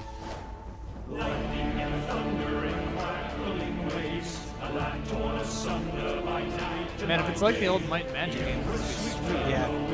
Tower defense? Yeah, I was gonna say. We can't really hear you very well, Damiani. We have it turned all the way up over here. Maybe we have the presentation too loud in our headphones. So wield the power of those you command and grow out their essence you hold in your hand. Unleashed on them all. But I mean, like, even their mix, their music is way too loud for that. Uh-oh. Oh, never mind. No, everything looks jolly. Yeah, that's fine. Songs of Conquest. Classic Okay, adventure cool. strategy. Cool. Yeah. Always a good style. The name called of the Songs game and he is be singing. Songs of Conquest, and here to join me in talking about it is the lead designer from Lava Potion, Carl Toftfeld. Hey, Carl. Hi, hey, thanks. I mean, let's just start off for anyone who maybe hasn't played the Heroes of Might and Magic series. What is Song of Conquest all about? It's all about, well, you kind of start out with in the town that you just saw in the end of the trailer, and from there you recruit your wielders. It's what we call our commanders. And you recruit an army, and then you kind of send off your wielders on an adventure. And they go exploring the world, they pick up resources, the flag mines, and with those resources, you upgrade your town so you can get more stuff, and that's kind of what you do. Adventure and strategy combined. Yeah, and you know, I know that part of the core loop is obviously get the resources to build up the township, but for what reason? Armies, man. Talk to me about those juicy battles. Armies, okay. Yeah, so the battle, just like the whole game. Now you sound is louder. Okay, you heard that? So Yeah. you go into combat, you bring Did you all up your the troops game? in, and you start by deploying them, and then all the troops have different stats, like offense and defense. It's just weird because Sure, early, sure. the big They go in earlier initiative chats, order, like and then this, you then slug it out, and it's a stops. bit like chess, but Interesting. instead of I'll have to look monsters at it and after ships, this. You have like horned ones and face spirits. Great. Griffins and so on. Yeah, and all those things. And well, you know, as someone who just loves the Heroes of Might and Magic series, I know that you have translated a lot of the gameplay elements into Songs of Conquest, but what are some of the modern elements that you're bringing in? Well, there's a lot of it, but I mean, one of them is our magic system. We call it the essence. So basically, in the Songs of Conquest universe, everything has an essence within there. It's sort of like the soul. Did you just Your change troops, something, they have Damiani, an or is that essence. them? To do magic, you need to bring the troops with the right essence. Also, when the with AC your comes on wielders. in your area, we do hear So if you that. want to like make your troops go faster, you need But to did you bring just turn a a mic troop down? that has that Yes. essence, like cavalry. Okay, so that's And not maybe to ask a basic question, what if my opponent kills that cavalry? Then you can't do the magic. So Oh, I see, okay. yeah, so if you're fighting someone, you kind of have to like weigh the pros and cons of what to kill off. Like, do you want to destroy their magic or their powerful troops? Where can people E3 go to get makes me more wanna play information? everything. And as Yeah, always, yeah. When's it coming out? And late 2020. Oh, it's quite a ways off. It's quite a ways off, but you can go to songsofconquest.com and sign up for alpha, and then lovely. you can play earlier. The mixing Well, when they play as their you know, trailers. I'm Yeah, really looking forward I to think playing their it, Carl. mix Thanks is for joining us. pretty Thank you. Yay. Now, our next title is an update to a popular co-op game. Let's see what's in store for Vermintide Yes. 2. Yay! This one's for the kids. Sorry, I banged the table. That probably doesn't sound good. Oh yeah.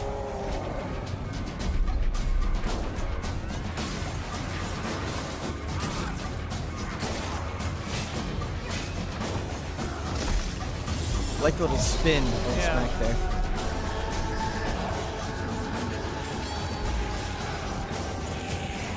Oh.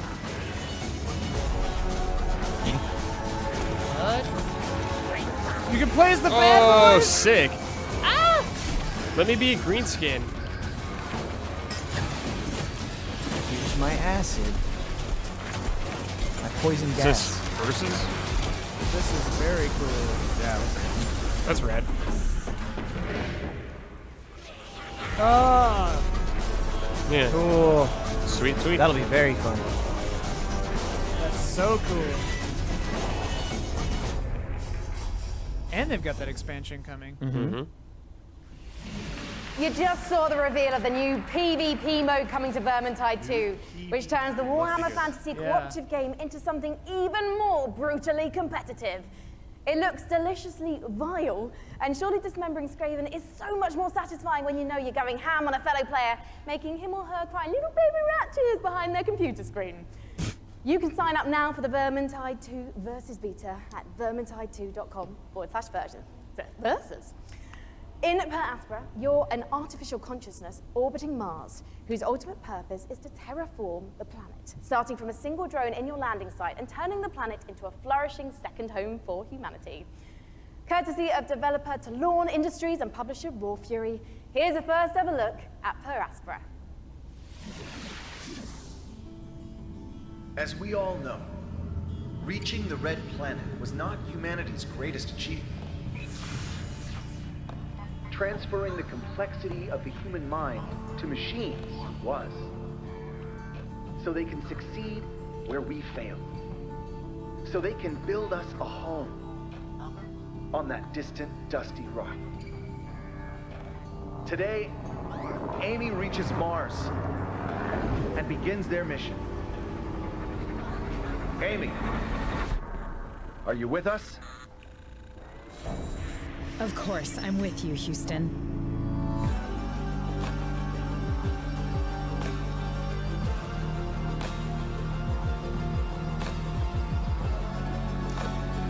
This looks complex. Yeah, very overwhelming.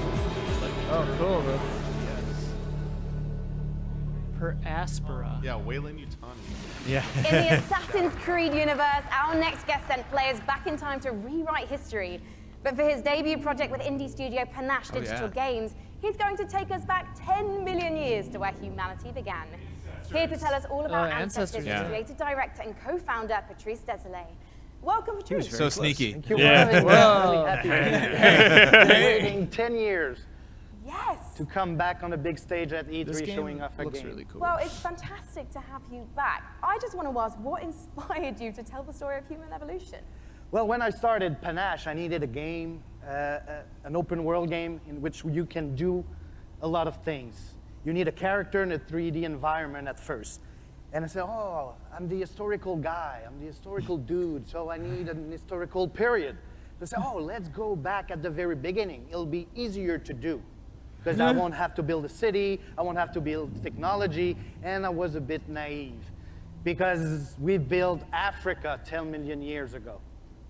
And that's not easy to build. It doesn't sound easy. I mean, how have you turned those themes into gameplay? Well, you play our last common ancestor, right, of all the big apes, and then you have to explore your environment, and eventually you expand your territory, you expand your clan, because you're not playing that one badass character. You play a group of badass character. And eventually you evolve into different species, up until Lucy the Australopithecus roughly 2 million years ago. I imagine our ancestors had a lot more issues to deal with than we do today. There's going to be a lot more dangers in this world, so tell me a bit more about those. Well, it's all about from a prey to a predator. Basically, at the beginning of the game, everybody's there to kill you and devour you. And basically at the end, it's pretty much you. You're the predator and everybody's afraid of you. And that's the idea of Ancestors, the Humankind Odyssey. So, Patrice, ultimately, what is the key to evolving your clan successfully? Curiosity, you need to explore, because, you know, I made a game about characters and you needed to follow the story I wrote for you. This time, you're basically writing the story. Gotta be the gibbon, right? right? There's no story per se inside. It's not about going and see mission givers. It's not about looking at the mini maps and the little dots. It's about you, Homo sapiens. Can you survive on, like our Gorilla, ancestors dude. Boost did? that up. And Yeah, that's what's the going question on? I'm asking the players. Boost it. It'll be for you to answer that question August 27th. Well, I was going On to PC first. I was going to ask you when we can see it, and you answered my question first. Thank you so much, getting Patrice. good at it. August. As Patrice Yeah. says, Ancestors will be released PC. August 27th, and you can learn more at ancestorsgame.com. .com.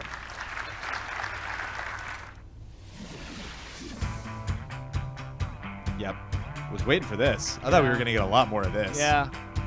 Oh, yeah, Pathless. Of course. Pandering to Huber right here.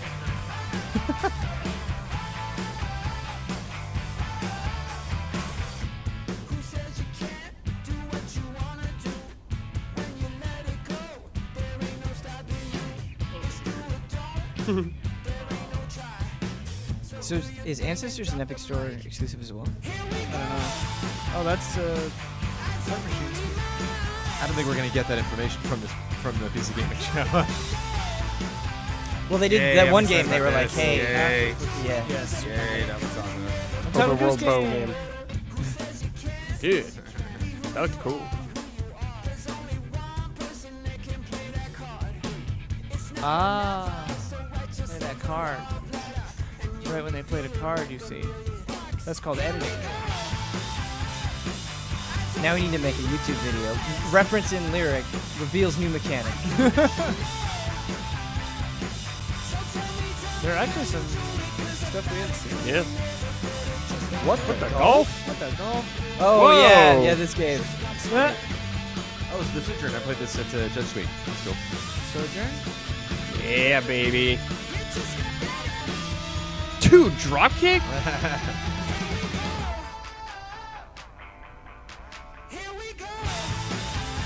Think we're entering an attitude era. Yep.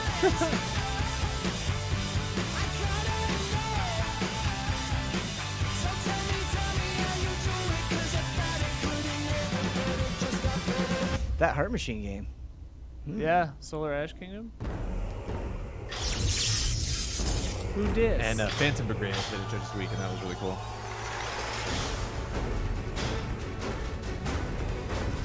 Whoa. Dota chess? Is this Dota Yeah. Auto Chess? They look like Skylanders.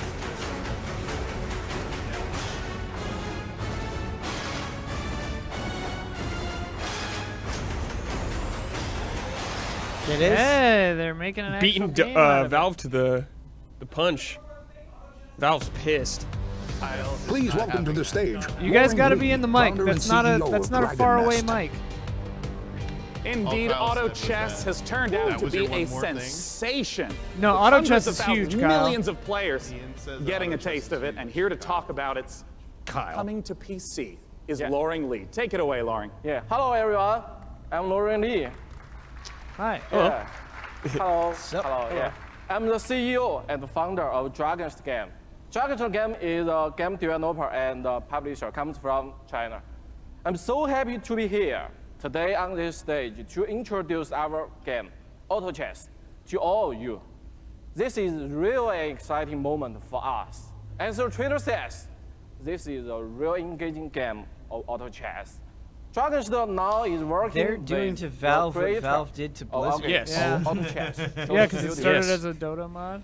Time Never is a together flat to bring Yeah. auto chess to a world, both on PC and mobile, so that everyone Mobile. from anywhere with any device can enjoy the same fun of auto chess. That's cool. Now we are building the PC version with by using the gaming engine of Unreal Engine 4. As everyone knows, Unreal Engine is one of the best gaming engines of the world. With the help of Epic Games and by the power of Unreal, I believe we can finish our job quickly and efficiently. And today, I'm very glad to announce the PC version of Auto Chess will be coming to the Epic Game Store. I look forward. I look forward to all of you playing Auto Chess on PC later this year. Okay, thank you everyone. Thank you, Loring Lee. Yeah, cool. Thank you. thanks so much for sharing the news with us. Yeah. Once again, Auto Chess, if you have not played it, you must check it out. It is so fun. Are they not Our allowed next to say title go to Auto with Chess? Frankie up above, I understand is an inspired indie game. We'll find out, Sean, because one of the things we love about PC gaming is the way that game creators from all over the world can draw inspiration from one another's work. Chris Tales is a great example of that, a gorgeous indie love letter to classic JRPGs developed by a team in Colombia. Chris Tales' spin on the genre brings a unique perspective that lets you see the Damian, are you past, keeping the present, button and future depressed on in one there? screen at the same time. So you'll No, see the I future just change based on just your did it now. Why? decisions in real time.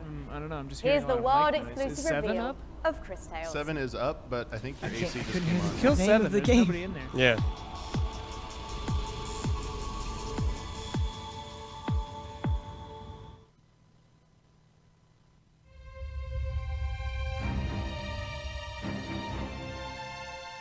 Dude, what's this one? If you saw what was, what is, and what would be.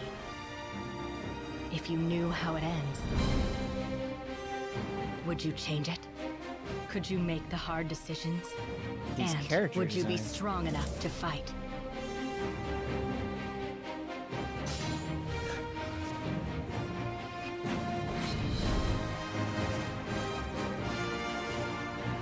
Whoa. Cool. Generational game. If you learn from the past and act in the present, you can rewrite the future. Persona.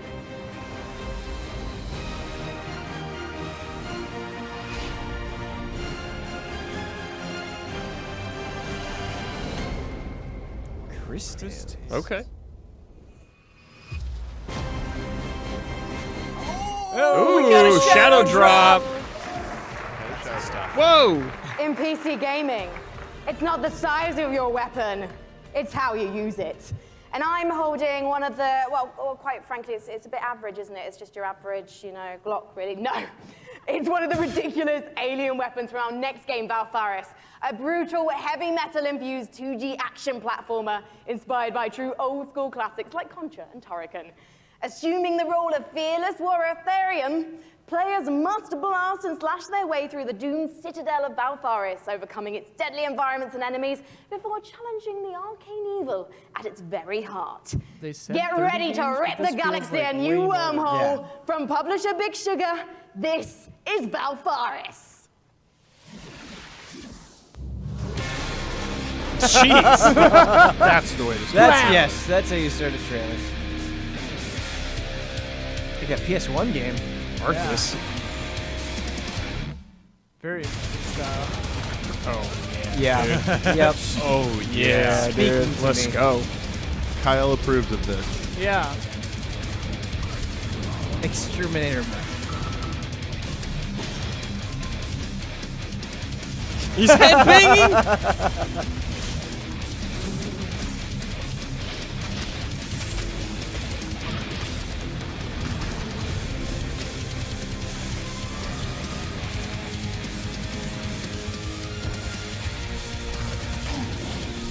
This looks crazy. Yeah.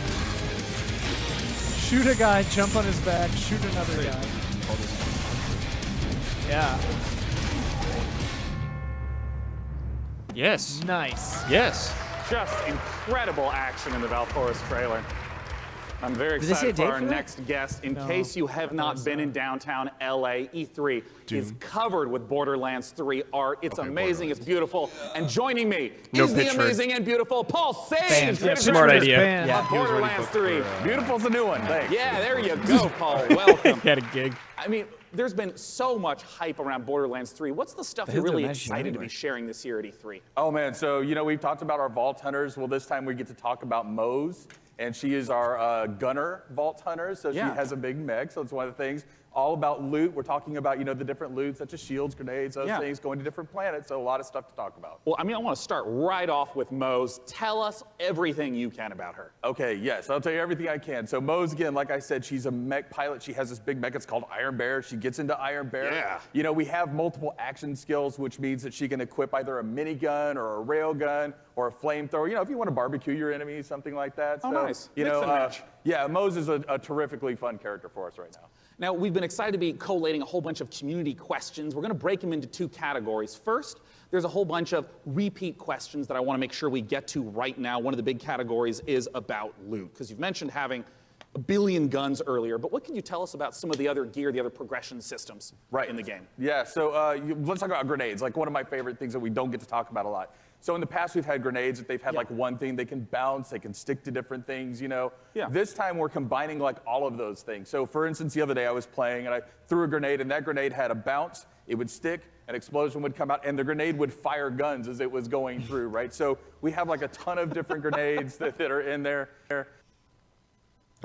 Uh-oh. Oh, no. Uh-oh. Shield where if you duck, that shield will There we extend go. out in front of you, you know, so just tons of Flak different winning things the that we poll. have. You know, Yeah, with clear our winner. characters. Class mods are unique, and that they give you skills this time as well as enhancing the skills you currently have. I also remember earlier you mentioned about artifacts. What are those? So artifacts are, you know, we've kind of concentrated on like, hey, does the game feel fluid? Can I, you know, slide into things? Can I jump? Can I mantle? Right. So when we were playing with that, we slid into a barrel, right? And the barrel exploded, and we're like, well, that's kind of fun. Yeah. So why don't we do something like that? So our artifacts actually add certain things to movement. So for instance, you can slide faster. You can slide, and every time you slide, there's an explosion. We have something we call. Oh, no. Come on, PC. Come on. Second category of questions I think it's unrelated them. to category of questions unrelated to loot. Well, there's going to be a single player campaign. What's going to be happening after the campaign? What are some of the beyond the single player, maybe end game content that you can talk about?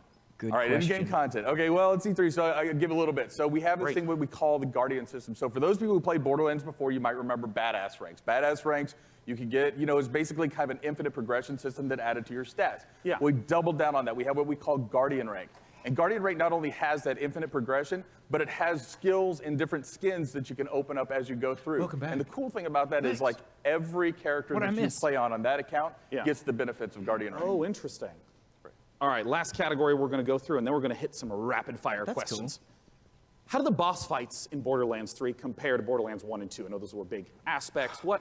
How do you build upon that? Right, so I think of a boss fight, you know, like I'm an old school Nintendo fan, right? So I love huge boss fights that have like 3 phases and stuff like that. So now those people, you know, smart people in the audience know that we've talked about going to vaults instead of vault, right? And so there are different like huge boss encounters there that are just, you know, multi-phase boss encounters. We have like a lot of different mini bosses throughout the game, so a lot of different boss encounters throughout the game. Well, now I want to ask some really quick questions that should be yes or no, very brief. First from Castoray, how will you be handling multiplayer? Multiplayer, we will basically be allowing anybody to jump in at any time. So That was not a yes or no. Awesome. From MHL Animations, can I pet the gun? Great question. I'm not here to judge what you do with your gun, so you know, that's a personal question. All right, great. Sam Wiseman asks, is Maya's new companion a siren? People are asking the right questions. That's what I will say about that. Oh, you tease. Sorry. All right, from Ironic Sanguine says, is Tiny Tina going to be seen fighting alongside the Vault Hunters? Yes. Nice. All right, nice. As fast as I possibly can. What's the level cap at launch? 50. Will we get to see Flak? Yes. Will we see golden keys and or shift codes for Borderlands 3? Absolutely. Will there be duels? Yeah. Yes. Other kinds of PvP? You threw him, though. You should have just answered right away, you know, to get it. Keep him on his Yes and toes. no. And also maybe. And Perfect. maybe, yeah. And will you be able to transfer weapons between your characters? Absolutely, right from the start. Perfect. And when is the damn game coming out? Friday the 13th, 2019, September 13th. Perfect. Borderlands.com for more information. what did he say? Thanks so much for joining Friday me on 13th. stage. John, thank you. September 13th, 2019. Once again, if you have not Yeah, seen yeah, all just the setup briefly of popped Shark up. Borderlands Press 3. F to respect the beautiful. shark. Yeah, Our hashtag next F. game, we're going to be revisiting a guest that we saw earlier in the show. He's upstairs with Frankie. What you got for us? Okay, I see. Oh, hi, we're live. Sorry. Hello, I was We're on? just, I was actually testing out my outfit for this weekend. I don't know, what do you think, John? I think you look really sharp, as always. Very sharp. Well, thank you so much. John Gibson, president of Really Tripwire, sharp thank you for missed joining us opportunity. again on the show. Yeah, very excited to be busy here. man, yes. Yes. Now, last year, we revealed Man-Eater to the world. And can you remind anyone who missed it what the game's all about? Absolutely. Man-Eater is an open-world action RPG, or Shark PG as we call it. You start as a small baby shark pup, and you have to survive in this harsh world and try to eat your way to the top of the ecosystem. The 3 words that we think sum the game up the best are Just like eat, real life, explore, man. and evolve. And we also have someone we'd like you to meet. Well, let's meet him then. Let's take a look at the new trailer. 3E.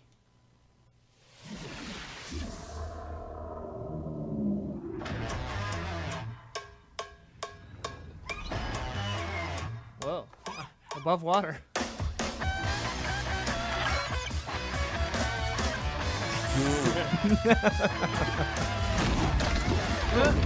That's us.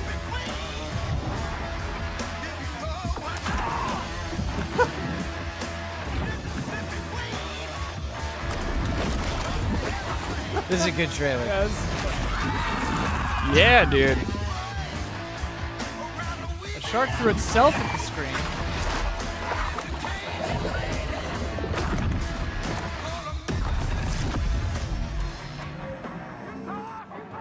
You come any closer with that camera, we two gonna tussle.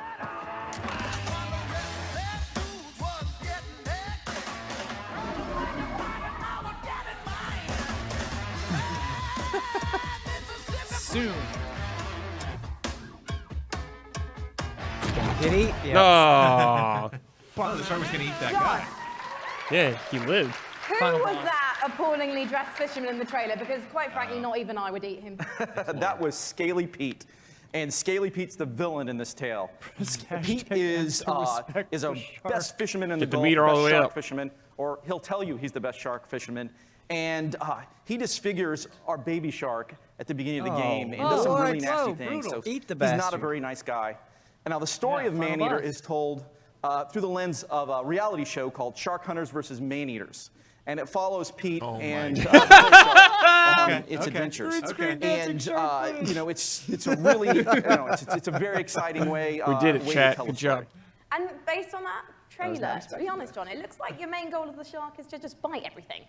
Yeah, there is an awful lot of man-eating going on in this game. That is the name of the game.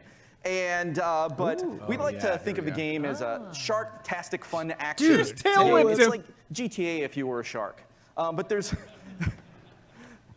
there is more to the game than just eating. Whoa. So we spent a lot of time moving through the water, breaching out, and abilities to go up on the beach for an afternoon snack. There's a lot of exciting things that you can do in the game. And you mentioned before it's a shark PG. How does that progression system work? So there's 3 facets to the Shark PG elements of the game. There's growth, there's life Yeah, phases, and the there's town is evolutions. nuts. So growth Maybe it takes comes place about in the through universe eating of the things, Mask. nutrients, people, whatever you can find. Edge City. And that's kind of like your Slow-mo. XP in the game. He kicks That allows him you to level up. Your shark will grow a little bit. You'll get more powerful.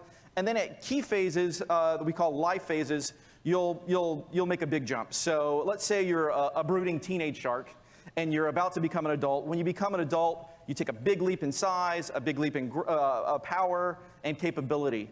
And then as you reach these life phases, you unlock evolutions that can be applied to parts of the shark's body. For example, you could get metallic teeth that allow you to shred boats, or Excellent. a powerful tail that allows you to jump to incredible heights, or you could get mutated lungs that allow you to spend a little more time on the beach getting those afternoon snacks. Just really You're going quickly, into John, the everyone's city. wanting to know this question. When's it coming out?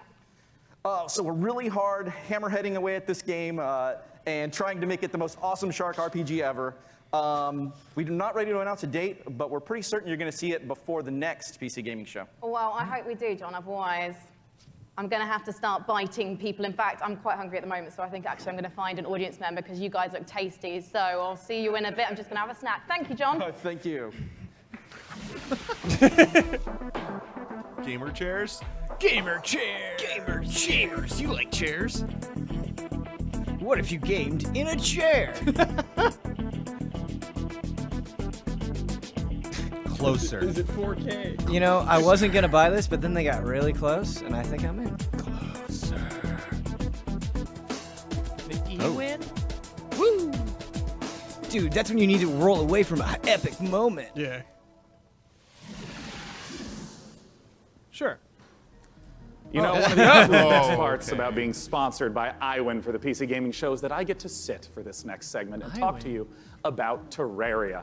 Terraria is one of the best-selling PC games of all time, selling almost 30 million copies. And part of the reason why it's maintained such popularity That's a lot. is the fact that the developers Relogic continue to add content, going from 250 items at release to now over 4,000. Let's take a look at their penultimate expansion coming up, Terraria Journey's End. Are they ending it after that one? Well, the world's gonna end, so. Oh, right. There's plenty around that. Terraria. See that bunny cloud? I kind of wanted them to call it Terraria Endgame. That's the next one.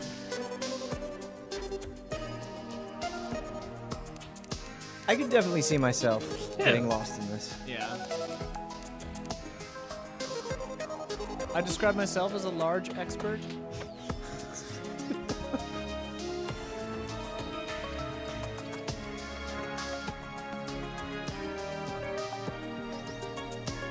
Playing golf? What?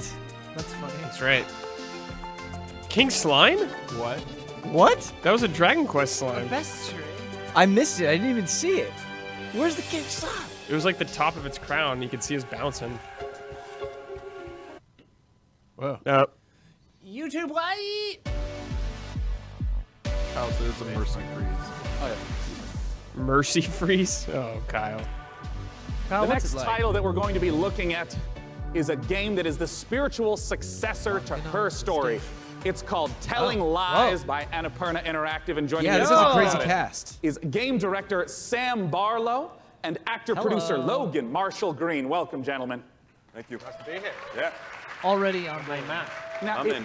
if you haven't played guy's Her in- Story, you totally should. It's fantastic. I Crazy want to note. The action movie It is where a game like where you like watch a chip live takes over his interactive head video and he gets upgrade. superpowers. to Upgrade. Yeah, uncover super. what happened Not a with good the movie. murder. What is it that's I didn't going on like in it. Telling Lies? What's the premise? So, Lot of narrative like Her Story, inconsistencies. Telling Lies is a game in which you watch video footage to piece together a He story. did a good job, though. And this time we have a woman who has stolen an NSA hard drive, which contains secretly recorded intimate and private conversations between our four characters. Something has gone terribly wrong, and it's up to you to figure out what and why. It's time to take a look at some of the gameplay mechanics and see Telling Lies in action. Let's take a look. I want to make a game like that. You can. We could. Start today. Yeah. I like his stuff.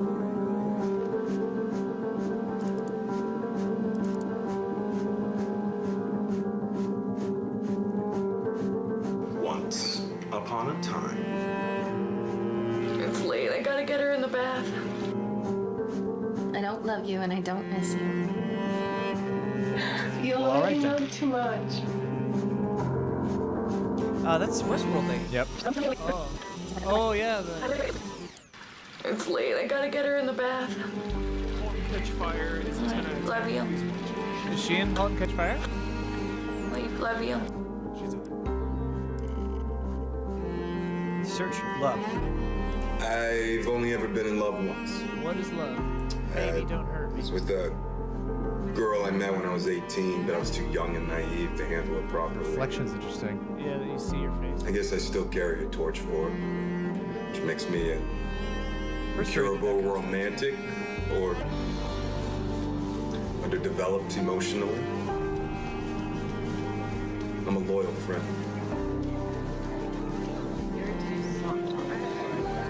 A man died in my house at work today. We haven't done anything. In. Oh, Sam, I got some questions for you about what we've just seen. Talk to me about the mechanics. I saw, the subtitles up, highlighting, and it was loading more video footage. What's going on? So what we do in Telling Lies is we take all of the exploration you would have in a normal video game. So all that walking around in a 3D world. Yeah. And we apply that directly to the story, to the footage itself. So you're going to be scrubbing around in these clips, paying close attention, and you're going to be picking up on the subtext, listening to names, people, places. And with that information, you're going to use that to find more clips, dig into those, and over time kind of build up this picture of the story. And it's truly like an open world video game. Well, a lot of times with open world video games, they talk about, the square kilometerage or miles in America. What's the sort of scope that we're talking about? Like, how many hours of footage is there? So we got like over 10 hours of footage here. Wow, so really? It's a story that encompasses like 2 years. What I wanted to do with this one was, like I say, really embrace this idea of it being an open world game. You're free to explore and follow your curiosity. Just lose yourself in this story, all the characters. It's this huge, messy, colorful story that we're trying to tell. Well, I'm curious, Logan, as a performer in this kind of game, what is it like to actually try to have all the layers in there for each performance, also not knowing when a player is going to be seeing the specific footage you're performing? Well, it's definitely a non-linear open world game, but our approach and Sam's approach was not unlike a movie or a TV show, and we had to understand it A to B. And so for the most part, that's how we shot it. Obviously, when you're shooting a movie or a TV show, and in this case, a game, you're gonna be shooting out of order, but we actually stayed pretty linear in how we approached the story. We went after it like all the other times we're actors. We just went after intention and then what do we want, and we tried to make it as deep. You know, it's got a lot of scope. But we wanted to make it as deep as possible, and Sam is one of the best movie or TV directors I've worked with, so it was very similar. Nice. Yeah, look at you two. Now, of course, I do want to stress to any of you, if you have not played Her Story, it's quick to play through. It's absolutely brilliant. Please check it out in the meantime. But we're, of course, waiting to find out, when can we play Telling Lies? Very soon.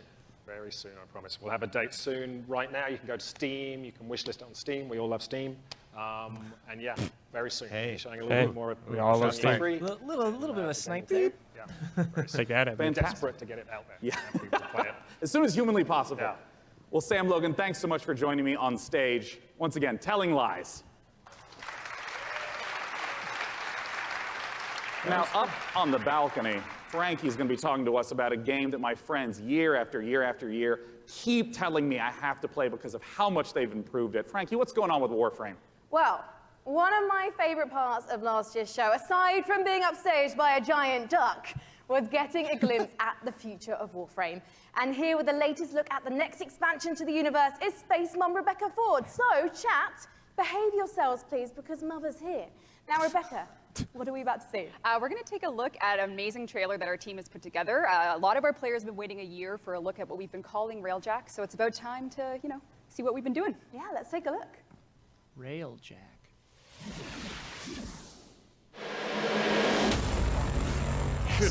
I love them all. Every time.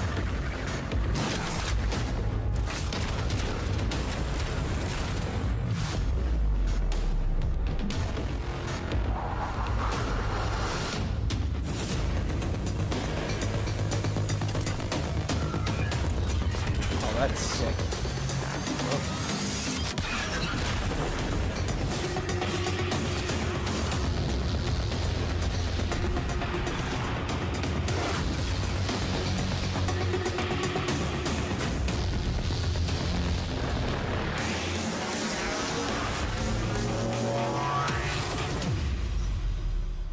Okay.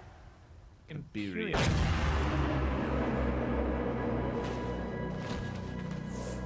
Hold. Ten Alive is their convention, right? Protoss. Rebecca, it must be so exciting to know that the fans have finally seen it, and you're clearly going all in on the epic space combat. So tell me about the new stuff that players are going to be able to experience. I wasn't shaking before we started talking, and now I am because it's real, because, you know, Empyrean is what we're calling codename Railjack. It's basically taking the space ninja part of Warframe, sending it back up to space, bringing players that squad gameplay they know, taking the enemies like the Corpus and the Grineer, giving them their own Railjack to essentially explore the solar system with and take down the bad guys. And when are fans going to get to see more? Well, TennoCon is in London, Ontario. It's July 6th, and you can come watch it online on Twitch. We're going to be showing a lot more in our keynote for what Empyrean is going to be. Well, today I'm getting a feel for the suit. So what's the deal with that sweet-looking Necros Prime? How do I get my Tenno arms into it? I cannot say that on live television, but you know, there are ways. But yeah, But you it's just the have internet. to watch, link your Warframe account to your Twitch account. If you watch 30 minutes of our Tenno live show, you can get it. But hopefully you stay for the whole hour because we got lots to show. Well, thank you so much, Rebecca, and good luck with TennoCon on July 6th. Thank you. Okay, now we've seen some amazing stuff today, but nothing quite so gloriously strange as our next game. Developed by Brooklyn-based studio Feral Cat Den, it's an existential-based jazz odyssey set during the Big Bang. Yeah, it's actually blown my mind learning about this one. Buckle up, everyone, because we're about to get bonkers with Genesis Noir.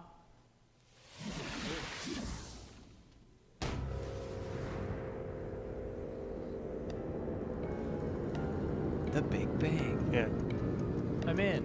Bazinga. Will there be Bazinga? Immediately sold. Yeah. Yeah. 100%.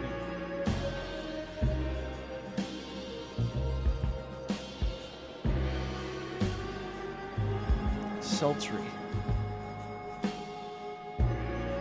I love like 1920s gangster jazz era as metaphor for Big Bang or whatever is happening. No idea how this plays. No. Yeah. That's probably. And that's all right. Yeah. Looks like you shift perspectives a lot. Yeah.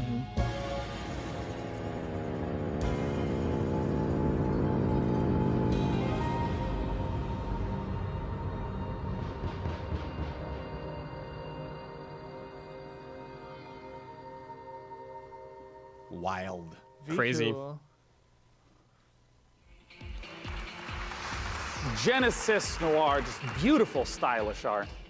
The next game we're going to take a look at is the twist on the stealth genre. It's called El Hijo, where you play as a 6-year-old trying to escape a monastery and find your mother using toys and tricks to avoid monks. Let's take a look at this gorgeous spaghetti western-inspired project from Studio Handy Games.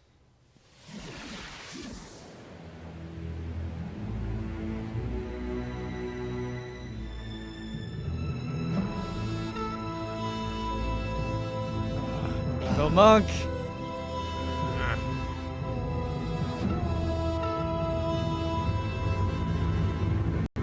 You're going to get a spanking. I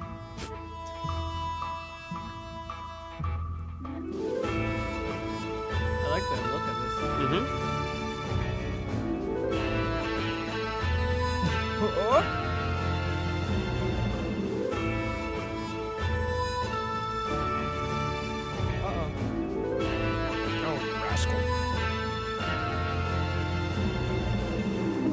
Boy, PC Gaming Show has had style and spades Yeah, with this its games. is great.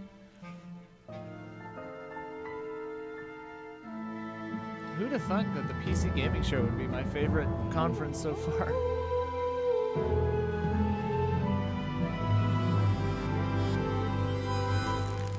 Ah. Ooh, cowboys or police? It just ends with him like violently stabbing. Yeah.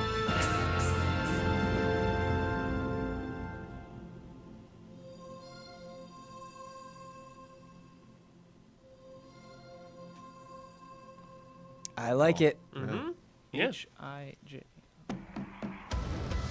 El Hijo, once again, is the title of the trailer Very cool. we just saw. Baldur's Gate.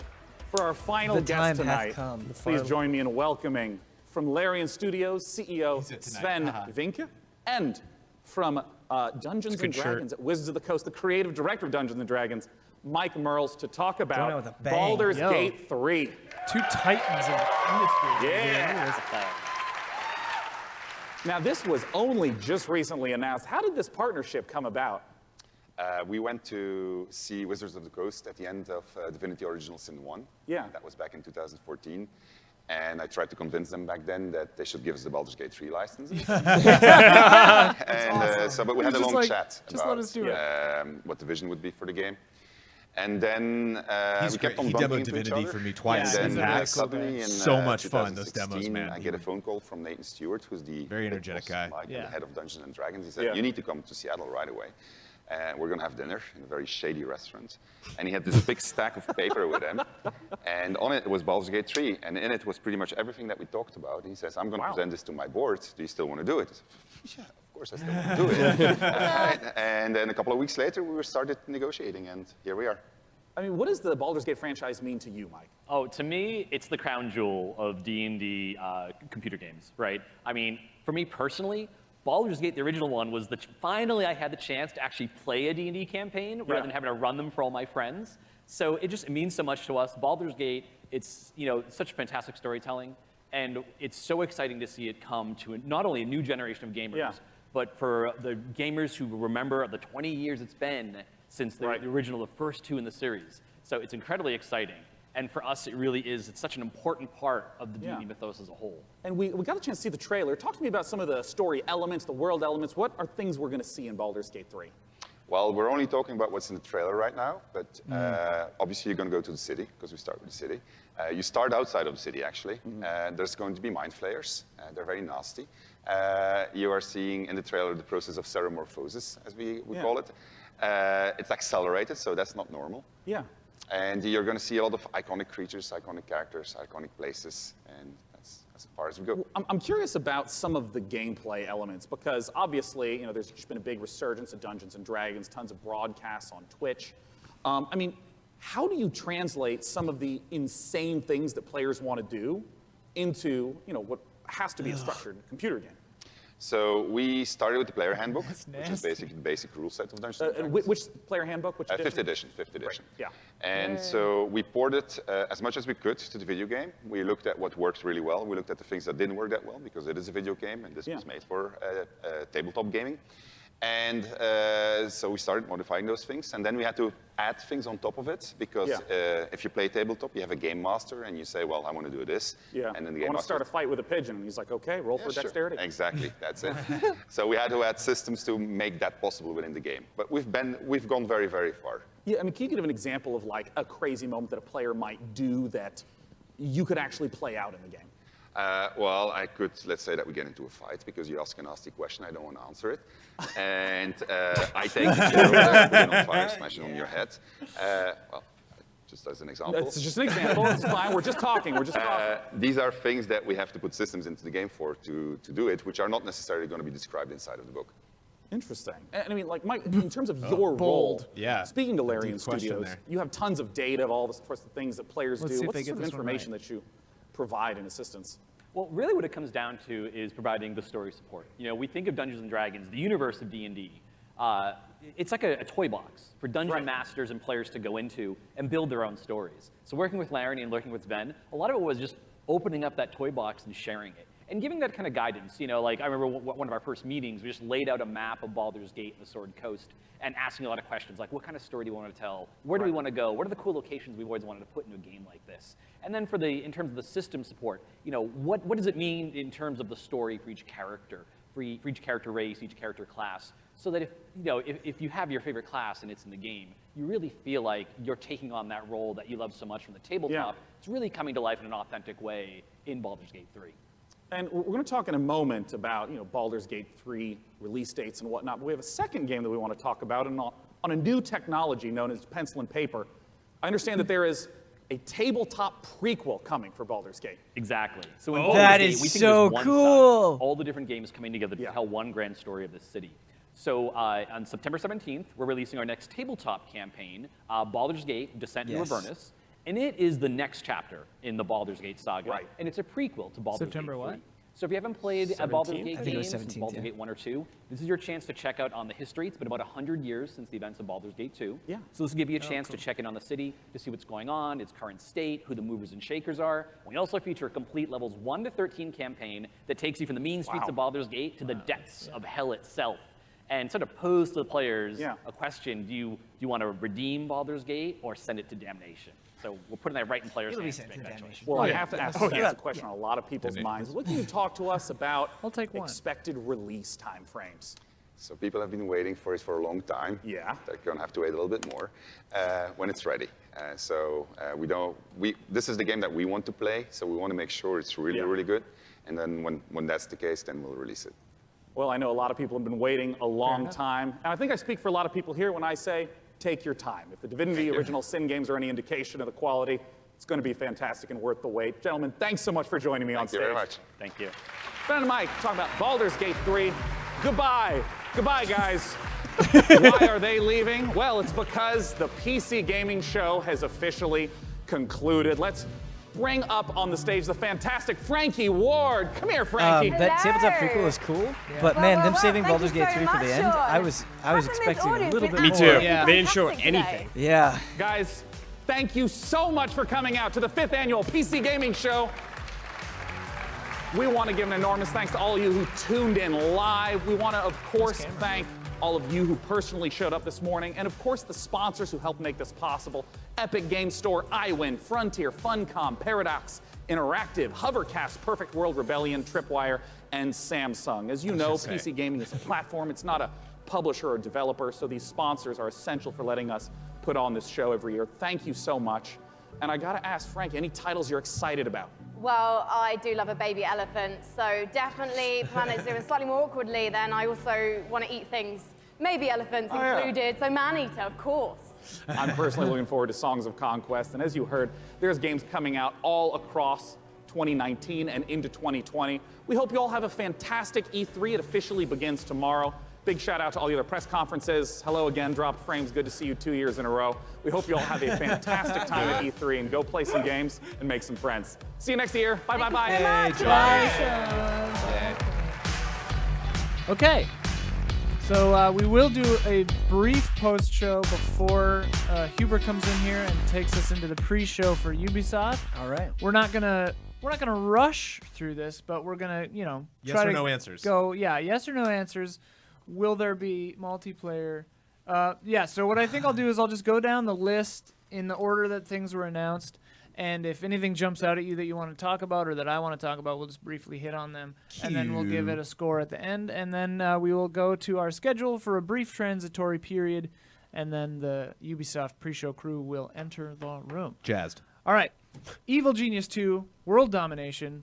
Looks jolly. Looks jolly. Yeah, cool. Looks No great. gameplay, so Yeah. just kind of the Concept. concept. Yeah. And it seemed, from what I saw, those trailers reminded me of the trailers for the first one. So just you go back and watch gameplay of the first one, you probably get the idea. Yeah. I mean, I feel like the theme throughout the show with me, which is always a good sign for a press conference, is, oh man, I'd like to check that out. Right. Not necessarily like, oh, I'm for sure this is going to be for me, but it looks fun, it looks inviting, and it looks different, which I think is really important.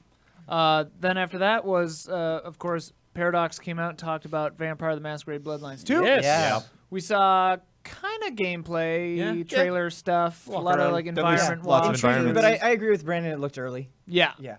But that has a date, if I'm not mistaken. I didn't write it down It's here, in but I think it's 2020. like not too far out. But Yeah. It was interesting because like whenever the camera was moving, I was like, oh yeah, okay, they're just getting started in development. And then they had a couple shots where it was just like a character looking at, still an engine. I'm like, okay, I think that's what they're going for. Specifically, there was one where he was looking at the pier, and I was like, wow, that Well, and it's interesting because it still has the same Bloodline vibe. Like it feels like Bloodlines 1, which I thought was kind of cool. Hopefully the load times are better at launch because Bloodlines 1 was abysmal. But I'm very excited like for so that. many systems and so much creative stuff to do in the first Bloodlines, but it has just visually hasn't aged like super well. Oh yeah, and so just to see it looks great. A world that could potentially look that good, it's like, oh man, that's a dream come true. I'm excited about that. Absolutely. Starmancer, which was billed as like Dragon Fortress in space, or Dwarf Fortress in space. With all the crazy floors. And Yeah, stuff. Right. which looks really cool. And then having it all be destroyed. Yeah. Yep. Hopefully there's an easy mode. my base. Yeah, we didn't see defense at all. We didn't see like Mm, it was just yeah. a bunch of scientists. Like, No. So that looks really good. Then the game that half the audience plays drunk, Chivalry 2. Yeah, dude. Hell yeah, I'm so pumped. Drop kicks. Yeah, it looks just bonkers. I will die immediately. in Now that. I want to play that for the first time with a beer in hand. Yeah. I think, with them saying that. Yeah. They're doing like a pre-stream that starts. yeah, at yeah, that's just their okay, pre-show. Then it's Mosaic, which of course introduced Jones to his new favorite game, Blip Blop. Man, it looked goes. depressing in a really intriguing way. Yeah. I want to know more. Wait, what level are you? 15. He's level 15 in Blip Jeez. Blop just in the course of this show. But yeah, Mosaic looks really cool. Offering some commentary, I think. I think so. It reminded me of there's a short film I think called Bliss. It looks a lot like that. Where Is that one that Don had from Netflix for a while, the DVD? Yeah. That's it. By Antonioni. Okay, then there's Midnight Ghost Hunt, which looks like That a looks blast. fun. Mm-hmm. That has to be like one of my favorite games that they show. Oh, yeah. Oh man. For sure. That game also Guaranteed blast. That seems like something that could update just wonderfully. Yeah. You know, we're like New I mansions, play, check it out, baby. enjoy, and then like a year later, like whoa, look at all New this other crazy ghouls. stuff. Yeah. That looks really good. I'd Then, love like a Japanese variant. What if they could Oh, do that'd be very a cool. Ghostbusters crossover? I'm Since sure that's- it'll happen. That's coming. That would be good. There is that new Ghostbusters movie. Yeah. Then it was Unexplored 2, The Wayfarer's Legacy, I think, if I wrote that down right. Whoa. Which I don't remember, honestly, right Yeah, now. I was just going to throw that at you. I'm like, I'm trying to visualize this. Maybe Damian can throw something up. I remember you had bright one job, colors. Yeah. Hey, let's just keep moving. Then it was Samsung 240 hertz. Not 4K. Measuring with bullets. Measured in bullets. Yeah. Not 4K. Not coffee spoons. Crash Test Dummies reference. Oh You wow. remember the band The Crash Test Dummies? Vaguely. I remember a Super anyway, Nintendo game where you played. Not as a Crash 4K, Test but it looked like a cool Mm-hmm. monitor, Curved, whatever. yeah. Funcom brought out Mutant Year Zero, Evil, Seed of Evil, which looked kind of cool. Yes. Conan Unconquered, RTS in the Conan universe. Moons of Madness, which looks cool. Kind Yeah, of Conan Lovecraftian. Conquered looked kind of cool. It wasn't like running that great. Yeah. No, but It wasn't like super crisp, but it looked pretty fun. Yeah, but Chop Chop Conan. yeah, then it chop was chop. Conan Chop Chop, September 3rd, which just looks fun. Yeah. Yes. Good time. Last Oasis looks crazy, also September 3rd, I believe. Remind me of Last Oasis. Oh, Last yes. Oasis, the bug machine mechs. leg Yes, yes, bug yes. Damian, we're going too fast for B-roll. Don't even sweat it. Oh, okay.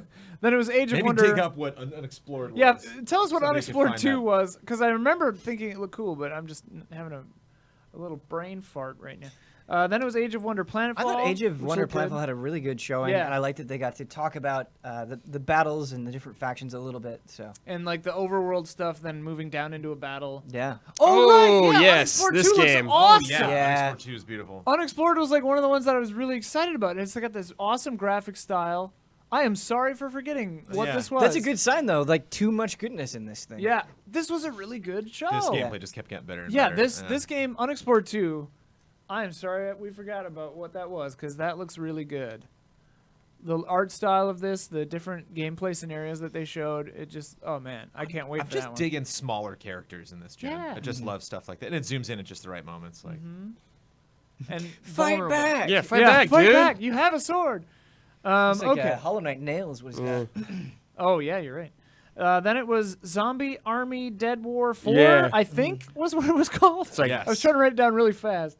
Which Sold looked, on that. Call of Duty yeah, Zombies. very fun. Sniper Elite Zombie, 4-player maybe, Group stream co-op, game. who knows? Group stream game. LAN party. Then it was Remnant from the Ashes, comes out on August 20th. Co-op action shooter, which looks kind of cool. Clay showed Griftlands.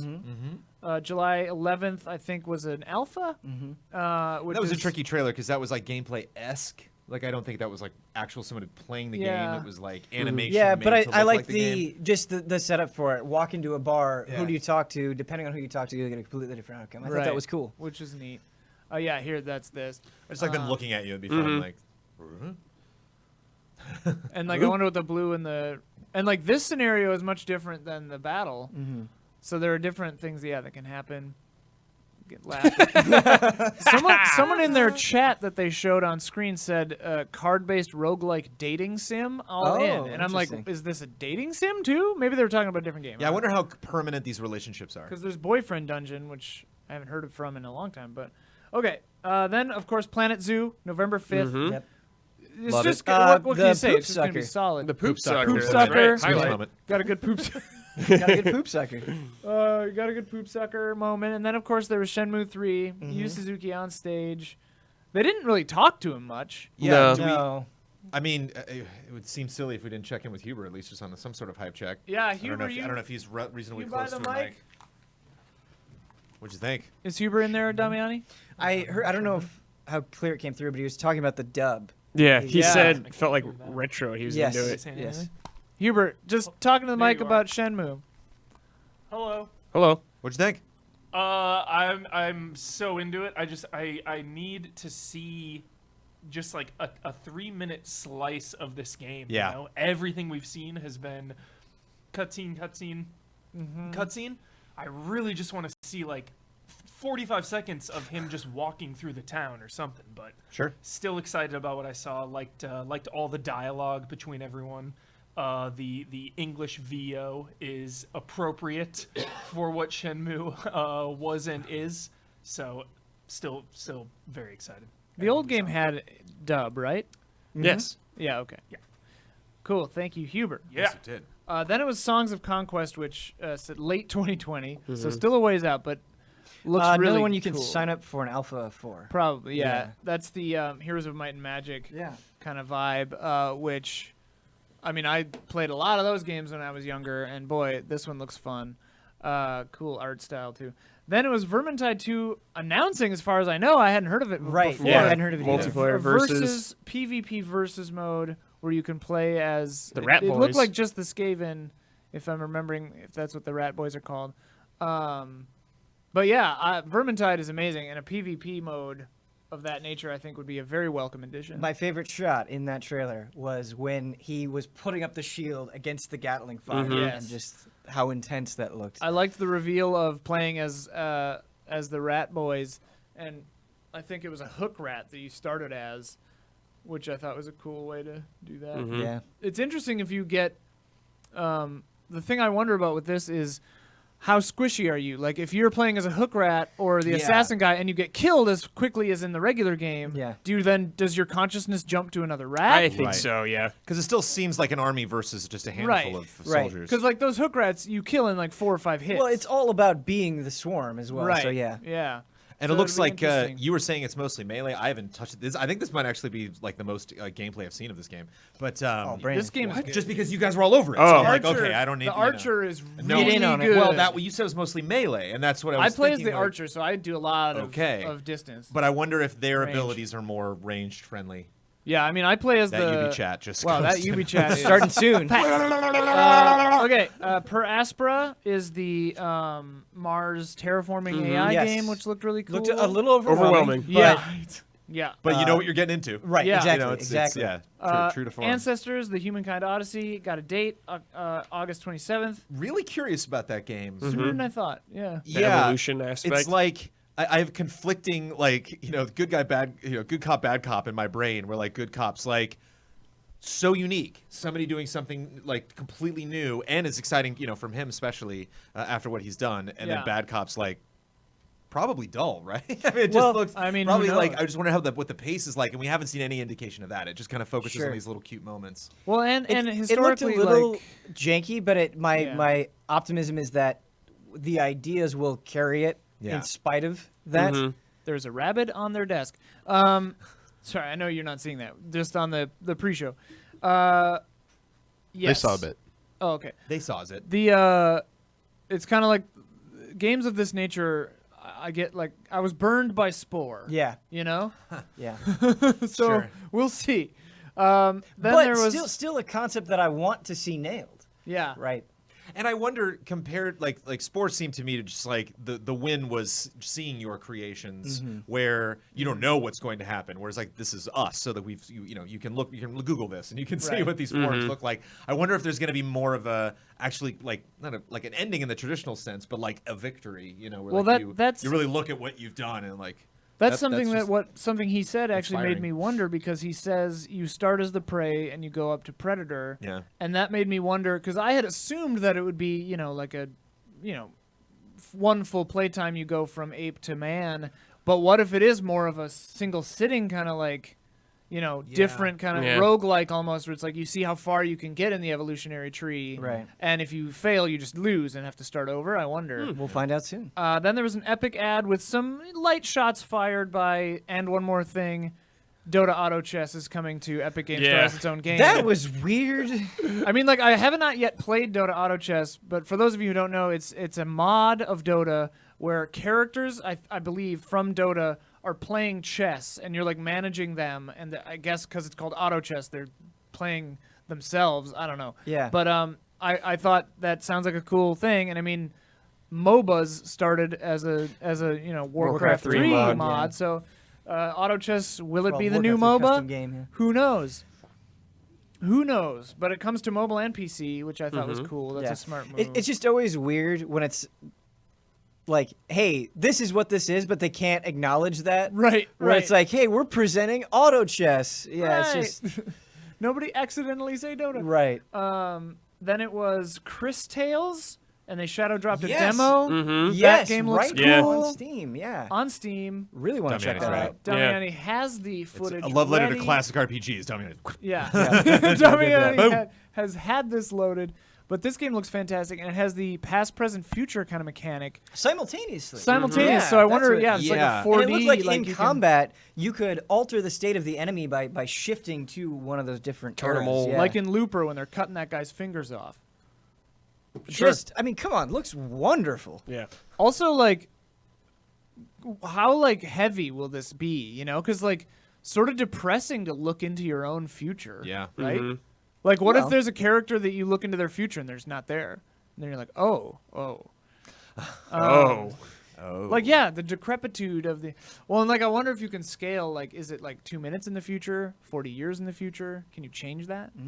Anyway, it looks reminds me really of cool. Child of Light a little bit. Yeah. Just specifically the turn-based stuff. Yeah, for sure. Anyway, that looks really good. Then it was Val Ferris, which Is this the Contra one? Yes. was that Yeah, crazy dude. ass- Sells itself. Yeah, like, Oh my as god. soon as crashing that in, ship just and then crashed in, this, the style. yeah. You said PS1 The era. dustpan, Yes. all Oh bad. yeah, and it just I'm like, yeah, it's got that nasty like reloaded. It's just kinda, like the Lich style King to running it. Yeah, around. it is proud to be nasty, and I'm all for it. Yeah. Yeah. And I loved it. Doesn't happen till later on in this, but he jumps in a mech and just like stomps a dude and Yeah. gush of blood. It's good stuff. Yeah. Chat wants And to know this there's was a good. demo for this available Finding on all the Steam different right items. now. Sorry, what Oh, was there that, Demi? is? There's a demo Yes, demo available on on Steam Steam right now. Oh, for this. I got For 2 Val demos to download. Yeah, baby. That's great. Did they say that in the presentation? Because that was a missed opportunity. Okay. Then it was Borderlands 2 Q&A. Borderlands 3. Whatever. Nah. Can't wait. Anything to say on Borderlands 3, or they kind of? They said it was an Yeah, interview. they said everything. It was a Q&A. Maneater, quote unquote, soon. Yeah, Maneater looked Fun. fantastic. Lots of passes under that freeway. I'm like, wow, that's like the Yeah. 8th time I've seen that freeway. They were So only like, in I don't know one if they were area. just focusing on one little zone. Yeah. But it'd be nice to get to see open The ocean. GTA of shark RPGs. Be nice to maybe fight other sharks. Maybe fight like a I really like the giant squid or idea something. of maybe. upgrades, though, when he was saying, like, hey, you can modify your lungs, so if you want Metal to eat teeth. more people Metallic on the beach, teeth, you yeah. can. I would have loved to see that. The cutscene tease there where he just kind of slides down to home base on the Yeah. sand, and like that'd be fun. Well, and it's kind of funny that that city looks curiously well formed. I mean, maybe it is just a nice looking backdrop, but like, Yeah. We're getting legs. yeah, can you get like mechanical legs and just go through the city eating cars? In-game. I wouldn't put it past it. In-game. Another Yeah. thing that I like, though, I think this type of game, it would have just been easy to focus on the systems and like how your shark evolves. But I like that there's a story going on here. I like that there's a villain Yeah. that we have a history with. Yeah. I like that framing a lot. Yeah, brutal. And you're just like terrorizing him the whole game. Anyway, Maneater looks really funny. Too many submerged man-made objects. I'm not sure I'll be able to play that one. Then there was a chair ad for I Win, even though it's the letter E, so I Yeah. was surprised there. Nothing to say about that. Yeah. Yep, chair. And then it was Terraria Journey's End, which they called the penultimate expansion, meaning there's one more after this. Golf. Golf. Yeah. Terraria. Pretty good stuff. Telling Lies looked really interesting from the Her Story people. NSA who- tapes. Yeah, Yeah. I really like Sam Barlow stuff, so who's to say? Yeah, I just want to say this as delicately as I can because I know a lot of people are really like passionate about Her Story. I was like so excited and I downloaded it on my phone and like I just thought the acting wasn't great. Like her performance, just after a while I was like, it's really hard to. I feel like if I'm really want to get invested in this, I need to get invested in what's going on with her. And I was just like, kind of wasn't caught up with that. But Brutal, Jones. Brutal. yeah, it was just I feel bad because it's like just so many things: writing, directing, acting. Like Yeah. it's really hard to say like specifically all of the elements that have a performance come together. So with this, I'm excited about lots of different performances, lots of different locations. That's the other thing too. She's in like a room, just like kind of a dull room the whole time. So it's like a little bit of a tiring game. It seems like they're going kind of expanding it. They kept calling it an So- open world game, which is really interesting. Getting into And their these- bed, their living spaces and moving around and like he's clearly especially moving, time jumps and stuff like that. Like the concept is so cool, and it's neat to see a developer like this get a little bit more money, then a little bit more money. Get a just more cast members in. He was labeled as producer too, so I wonder how long he's. Kind of reminds me of Sam Witwer with Days Gone. Like he's been involved in that game for a really long time. So well, and these actors are known quantities too. Sure. So I think that's good. A great bit at the end too, just all of these different faces, and so the variety is what I'm looking forward to. Oh, He's like other- eating in one other scene, characters. Cool. So it's Very more than interesting, just the very 4 actors. Okay. Warframe Empyrean looks really cool. Space travel. I got to play Warframe one of these days. Looks pretty cool. Then it was Genesis Noir, which is the Big Bang. Yeah, that was crazy. Yeah. Kind of awesome looking. Like, just look at this. A lot of cool things, but another highlight, I think, just so captivating. Just style, oozing style, making choices. It's so very clearly like doing what it's going to do. Yeah. Like I don't see this. There's no misdirection here. There's no. I mean, it's very curious, of course. Yeah. But this doesn't seem like it stumbled. It looks It like doesn't seem like the vision was like compromised in any way. It looks like 3D gameplay sometimes, 2D side-scrolling gameplay sometimes. Yeah, you can cut. The note was moving there. Yeah, it's like what's happening? Yeah. Yeah. Very This one looks intrigued. full of surprises. Very intrigued by that. And then it was El Hijo. The stealth game. The child escaping from a monastery stealth espionage action game. The evil monks. Yeah, very good showing. Cool trailer. Then huge, massive, 25 straight minutes of gameplay. Baldur's Gate 3. Dude, it looks so good. Man. It just looks incredible. They went out on a bang. What's disappointing for me is that story that he was telling about getting Baldur's like that. Yeah. That's already out there too. Like that wasn't a new story. Oh, really? Yeah. So, yeah, I don't think I would have been as bothered, but they were really hyping it up. Yeah, Like, they before saved it for breaks, the they end. kept saying like, "Hey, we got Baldur's Gate 3 coming," and nothing really. Nothing. We're tabletop. joking. It wasn't. Tabletop. Yeah, there wasn't really any.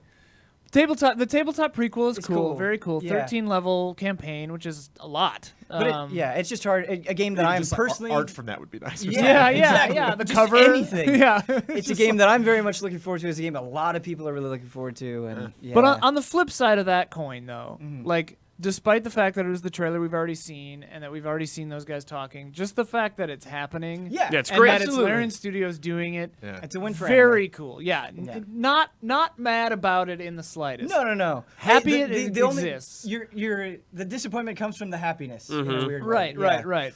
Okay. So now, before we give a score, it's time for the sweetest moment, brought to you by Sweet Justice Audio. Hard for this. I one. am. Yeah, it's flabbergasted, man. I don't know. I think we might have to go individual for this. Oh, sure. I Okay. don't know if we can all agree on something. Well, whoever has one first can pipe up. I just it's not fair because it's not an actual content shown in that video, but the Shenmue video freezing was just so good. That was very funny. That was really, really fantastic. Bliplop currently. I mean, Bliplop. It's just What was the Contra game again? Oh, I always forget what it's called. Valferis. Yeah, that's my sweet spot. Valferis, That game yeah. was sick. Very cool. Maybe not the sweetest moment, but a computer monitor being measured in bullets. Yeah, It's really good. That was It's really very good. good. Yeah. It's funny because we forgot what it was, but Unexplored 2 does look phenomenal. Yeah. Midnight Ghost Hunt looks very good. Starmancer. Man, there no, were a I lot of don't- I great think- things. I think Chris Tales, right? That's the name of Yeah. it. Mm-hmm. That it's just my style. It looks gorgeous. The fact that it has a demo out right now, that was That's all sweet. really That's a sweet. sweet moment. all jokiness aside, that sniper zombie game. Yeah. I could see. I'm super curious how that plays because I could see myself getting obsessed with that. And for me, not one moment, but the entire presentation, I think, I want to shout out again to the PC Gaming Show because the first year they did this, it was very long, Yeah. kind of drawn out, awkward, a little too sales pitchy with the Yeah. AMD stuff. Yeah. And they've really turned it around and made it, like, this had, I thought, really solid pacing. Engaging from beginning to end. Yeah, Yep. and they just showed stuff and then talked about it for just a second. And I thought, most improved, very good show. Yep. Last year it was also, I remember, being very good. I remember we had a similar vibe. But yeah, So yeah, I don't know if we need to agree on a sweetest moment, but No, I just think we're fine. It was it was just a it very was that kind of show, I think. Yeah, just a lot of little sweet moments. From this show. Okay, so now the only thing remaining is score. The rating. The rating. And Damiani, we'll want to hear one from you too, so prep your mind for that. But Ben, do you have one? Yeah, I kind of had a few different ones in my head, but I think I'm going to settle on a B+. And really what it is, what's getting that B+ is the variety. I was thinking about it and I was like, man, one of my favorite kind of segments of the Microsoft conference was seeing those smaller games and how intriguing they looked. And this was like that, just super expanded. And pretty much, not everything, but almost everything I really wanted to play. I was genuinely curious about. And that's what I want about E3. I want to be excited about games. That's kind of the bottom line. The only things that's preventing it from like an A- or an A, this bordered on charming more often than not, but I felt like the skits sometimes were awkward in a way where it was like, okay, yeah I get it, come on. But it wasn't too bad, not a huge mark against it. Probably my biggest mark against it, just because I wanted it so bad, is Baldur's Gate 3. I definitely thought it was weird that they, like you said, they didn't even show art or something, talk about maybe more of a general premise, just anything. What kind of game is it? Right. I realized that probably have a long time until that game comes out, but just the way that they were setting us up, I was expecting a little bit more. Sure, great. Brad? I'm going to go B. I saw a lot of great games that I never heard of that got me interested in checking them out. They didn't drag on anything for really too long. I did love them showing the game and talking about it. It was never too long. Baldur's Gate was a disappointment. I feel like that was like, what was even the point, really? Right. I didn't learn anything at all from it, I guess. Borderlands, the Q&A section was also like, what? They didn't really talk about anything. They didn't show anything. So, Yeah. But otherwise, I loved everything else. Great. I think that gameplay might have been new. I don't know. I haven't caught up. I've seen a lot of Borderlands 3 gameplay, but I haven't seen that. Some of that stuff looked new. Yeah, I'll go B as well. Because I felt really bad for Frankie, because they gave her all the skits, 10 sentences. She's like, okay, and then this next game has this clever phrase and this gameplay mechanic and this thing. So what do you think it might be like? It's just like, man, just one sentence is good. And then, and I thought it did kind of lose steam every now and then of like, okay, and then here's the next thing we're gonna do. But that's just like semantics, that's like stupid press conferencey stuff where I continue to be amazed with this E3 that I'm just like falling in love with all these little tiny projects. And the bigger stuff is just like, oh, okay, we might get an appointment or find out about it later. It's inevitable, but it's wonderful to have these opportunities to check out this stuff, because I know it's so easy for. I could see this stuff coming again, or like us getting ready for February next year, and Blood brings up some game at our meeting, and we're just like, what is it? Oh, right. And it's like literally this show was like the only time it like jumped out at me and I actually got to check it out. A lot of these games seem like potential broth games. We'll see if we actually get to play any of these. Tune in Wednesday. Tune in Wednesday night. I'm excited for about 90% to get to hear more about 90% of that stuff. You know, like if I see it pop up or trend, or it'll be like, oh yeah, click totally. Like that. Yeah, I think to echo mostly what Ben said, I was thinking of B+ as well. You pretty much hit the nail on the head. The thing for me, instead of the skits that was holding it back from an A, is I would have wanted like a huge.